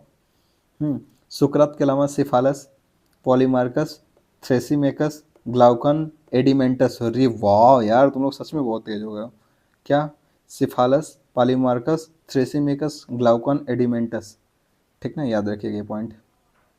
अच्छा, रिपब्लिक में उसने आदर्श राज्य को किस नाम से बुलाया है? यानी रिपब्लिक में उसने आदर्श राज्य को किस नाम से बुलाया है? तो याद रखिएगा, कैली पुलिस। क्या है? कैली पोलिस। रिपब्लिक में आदर्श राज्य को कैली पोलिस कहता है। वहीं पर लॉज में मैग्नेसिया कहता है। अपने जो इसका कानूनी राज्य था उसको मैग्नेसिया कहता है, लेकिन रिपब्लिक में आदर्श राज्य को कैली पुलिस कहता है। ठीक ना मेरे भाई, क्लियर हो रहा है? अच्छा, याद रखना, रिपब्लिक के तर्ज पर रिपब्लिक से प्रभावित 3 पुस्तकें आपको नाम याद होना चाहिए। कौन कौन सी? यूटोपिया। यूटोपिया किसकी है? थॉमस मोर की। किसकी है? थॉमस मोर की। ठीक है मेरे भाई, यूटोपिया हो गया। इसके बाद एक और था, the city of sun. The city of the city of the sun, यानी एस यू एन है, S U N. City of sun किसकी है? कैंपनेला की। किसकी है? कैंपनेला की। ठीक है, आगे बात करते हैं, और कौन सी थी? The new Atlantis. New Atlantis. New Atlantis ये किसकी है? ये फ्रांसिस बेकन की है। याद रखिएगा, ये तीनों बुक्स क्यों याद रखना है? क्योंकि ये पूछी गई हैं। ये पूछा जाता है कि बताओ, रिपब्लिक से प्रेरित या रिपब्लिक से प्रभावित 3 पुस्तकें कौन सी हैं? यूटोपिया किसकी है? थॉमस मोर की। द सिटी ऑफ द सन किसकी है? कैंपनेला की। द न्यू एटलांटिस किसकी है? फ्रांसिस बेकन की। मेरे भाई, have you got it? Got it, good. डिलॉज, डिलॉज के बारे में हमने चर्चा कर लिया। स्टेटमेंट कुछ नहीं। अपोलॉजी, अपोलॉजी जानते रहिएगा। अपोलॉजी इसकी प्रमुख रचना यानी पहली रचना मानी जाती है। अगर पूछा जाए प्लेटो, यानी इन सभी बुक्स से, यानी ये स्टेटमेंट नहीं है, ये स्टेट्समैन है। वो इसकी बात कर रहा है, स्टेट्समैन की, जिसमें राज्यों का वर्गीकरण किया था, स्टेट्समैन। ठीक ना, याद रखिएगा। हमने क्या कहा? यानी इन सभी बुक्स से पहले इसको लिखा था। यानी अगर पूछा जाए प्लेटो की पहली रचना कौन सी है, देखो क्वेश्चन कैसे बने, रीजन है ना, एक क्रम सेट करने को दिया था, क्रोनोलॉजी सेट करने को, तो उसमें ऐसे ही था, उसमें ये पूछा था क्रोनोलॉजी सेट करिए। तो आप सभी को पता पहले कौन सी है, ये है, इसके बाद कौन सी है, ये है, इसके बाद कौन सी है, ये है, इसके बाद ये है, ठीक ना, याद रखिएगा। पहले ये, दूसरे नंबर पे ये, तीसरे नंबर पे ये, और चौथे नंबर पे ये, याद रखिएगा। क्रोनोलॉजी सेट करने को दिया था, इसलिए मुझे ये लगता है कि ये अपोलॉजी जो है, ये हालांकि ये कहीं पर मिली नहीं है मुझे, मैंने ढूंढने का प्रयास किया, लेकिन क्रोनोलॉजी सेट करने में इसने आंसर को ये माना था, सबसे पहले इसको रखा था, इसका मतलब इन सबसे पहले इसने इसको लिखा था, इसलिए मैं ये चर्चा करता हूँ जरूर से कि अपोलॉजी जो है इन सबसे पहले लिखेगी, या प्रमुख पहली रचना है इसकी, ठीक ना, याद रखिए। पहली है नहीं है मुझे नहीं पता, लेकिन इन सबसे पहले तो है, इतना क्लियर है, ठीक है, क्योंकि यूजीसी ने इसको पहले माना है। आगे बात करते हैं। अच्छा, इसी पहली ग्रंथ में ही इसने माफीनामा जो है, क्षमानामा, या फिर कह लो सुकरात पर लगे नास्तिकता के आरोपों का खंडन इसी बुक में किया है अपने, ठीक ना। और इसी का ही तो गांधी जी ने अनुवाद किया था, किसमें, सत्यवान नाम से। सत्यवान कहीं देखो सत्यवान भी मिलता है, कहीं सत्यवती भी मिलता है, तो आप लोग याद रखिएगा, सत्यवान या सत्यवती, इसी को गुजराती भाषा, ऐसा किसको किस में लिखा था, याद रखिए, गुजराती भाषा में लिखा था ये इन्होंने। गांधी जी ने किस भाषा में लिखा था, सत्यवान नाम से गुजराती भाषा में लिखा था, ठीक है। क्लियर हुआ मेरे भाई, क्लियर ही हो गया। अरे क्लियर भी नहीं होना था, मतलब याद रखना था, ठीक है मेरे भाई, डाउट क्लियर कह सकते हो, ठीक है। तो आज के लिए इतना रखते हैं यार ना, अब थक भी गए हम, आज के लिए इतना रखते हैं, मिलते हैं आपसे नेक्स्ट वीडियो में। बताइए कैसा लगा आज का सेशन, और प्लीज़ ज़रूर बताइएगा, क्योंकि देखो हम तो ऐसे ही देख रहे हैं ना, हमें क्या पता आप लोग देखते हो कि नहीं देखते हो, तो जब आप लोग कमेंट करते हो ना, तब मुझे समझ में आता है कि नहीं यार, आप तक मेरी बातें पहुंचती हैं, और आप लोग उस पर रिएक्ट करते हो, तो अच्छा लगता है कि नहीं यार, सच में बच्चे हमसे जुड़ पा रहे हैं, मेरे विचार, मेरे थॉट्स, और मेरे पढ़ाने के तरीके, मेरी पढ़ाने की शैली से आप तक वो बात आप तक पहुँच रही है, तो मुझे जुड़ाव महसूस होता है, तो अच्छा लगेगा ना। किसी टीचर के लिए बच्चों से जुड़ाव होना ये बहुत अच्छी चीज़ होती है, ठीक ना। तो बताइए, क्या मैं आप तक पहुंच पा रहा हूँ, क्या आप मेरे तक पहुंच पा रहे हैं, यानी हम दोनों एक दूसरे को समझ पा रहे हैं, मेरे कंटेंट या मेरे पढ़ाने की टैक्टिक्स आपको कैसी लगती है। प्लीज़ ये सब तो आप बता ही सकते हैं, हालांकि ये सब नहीं बताइए, लेकिन कंटेंट कैसा लगा ये जरूर बताया करिए, आप लोग कमेंट करते हैं, अच्छा लगता है, ठीक है। मिलते हैं साथियों नेक्स्ट वीडियो में, कैसा लगा, थैंक यू, बाय बाय।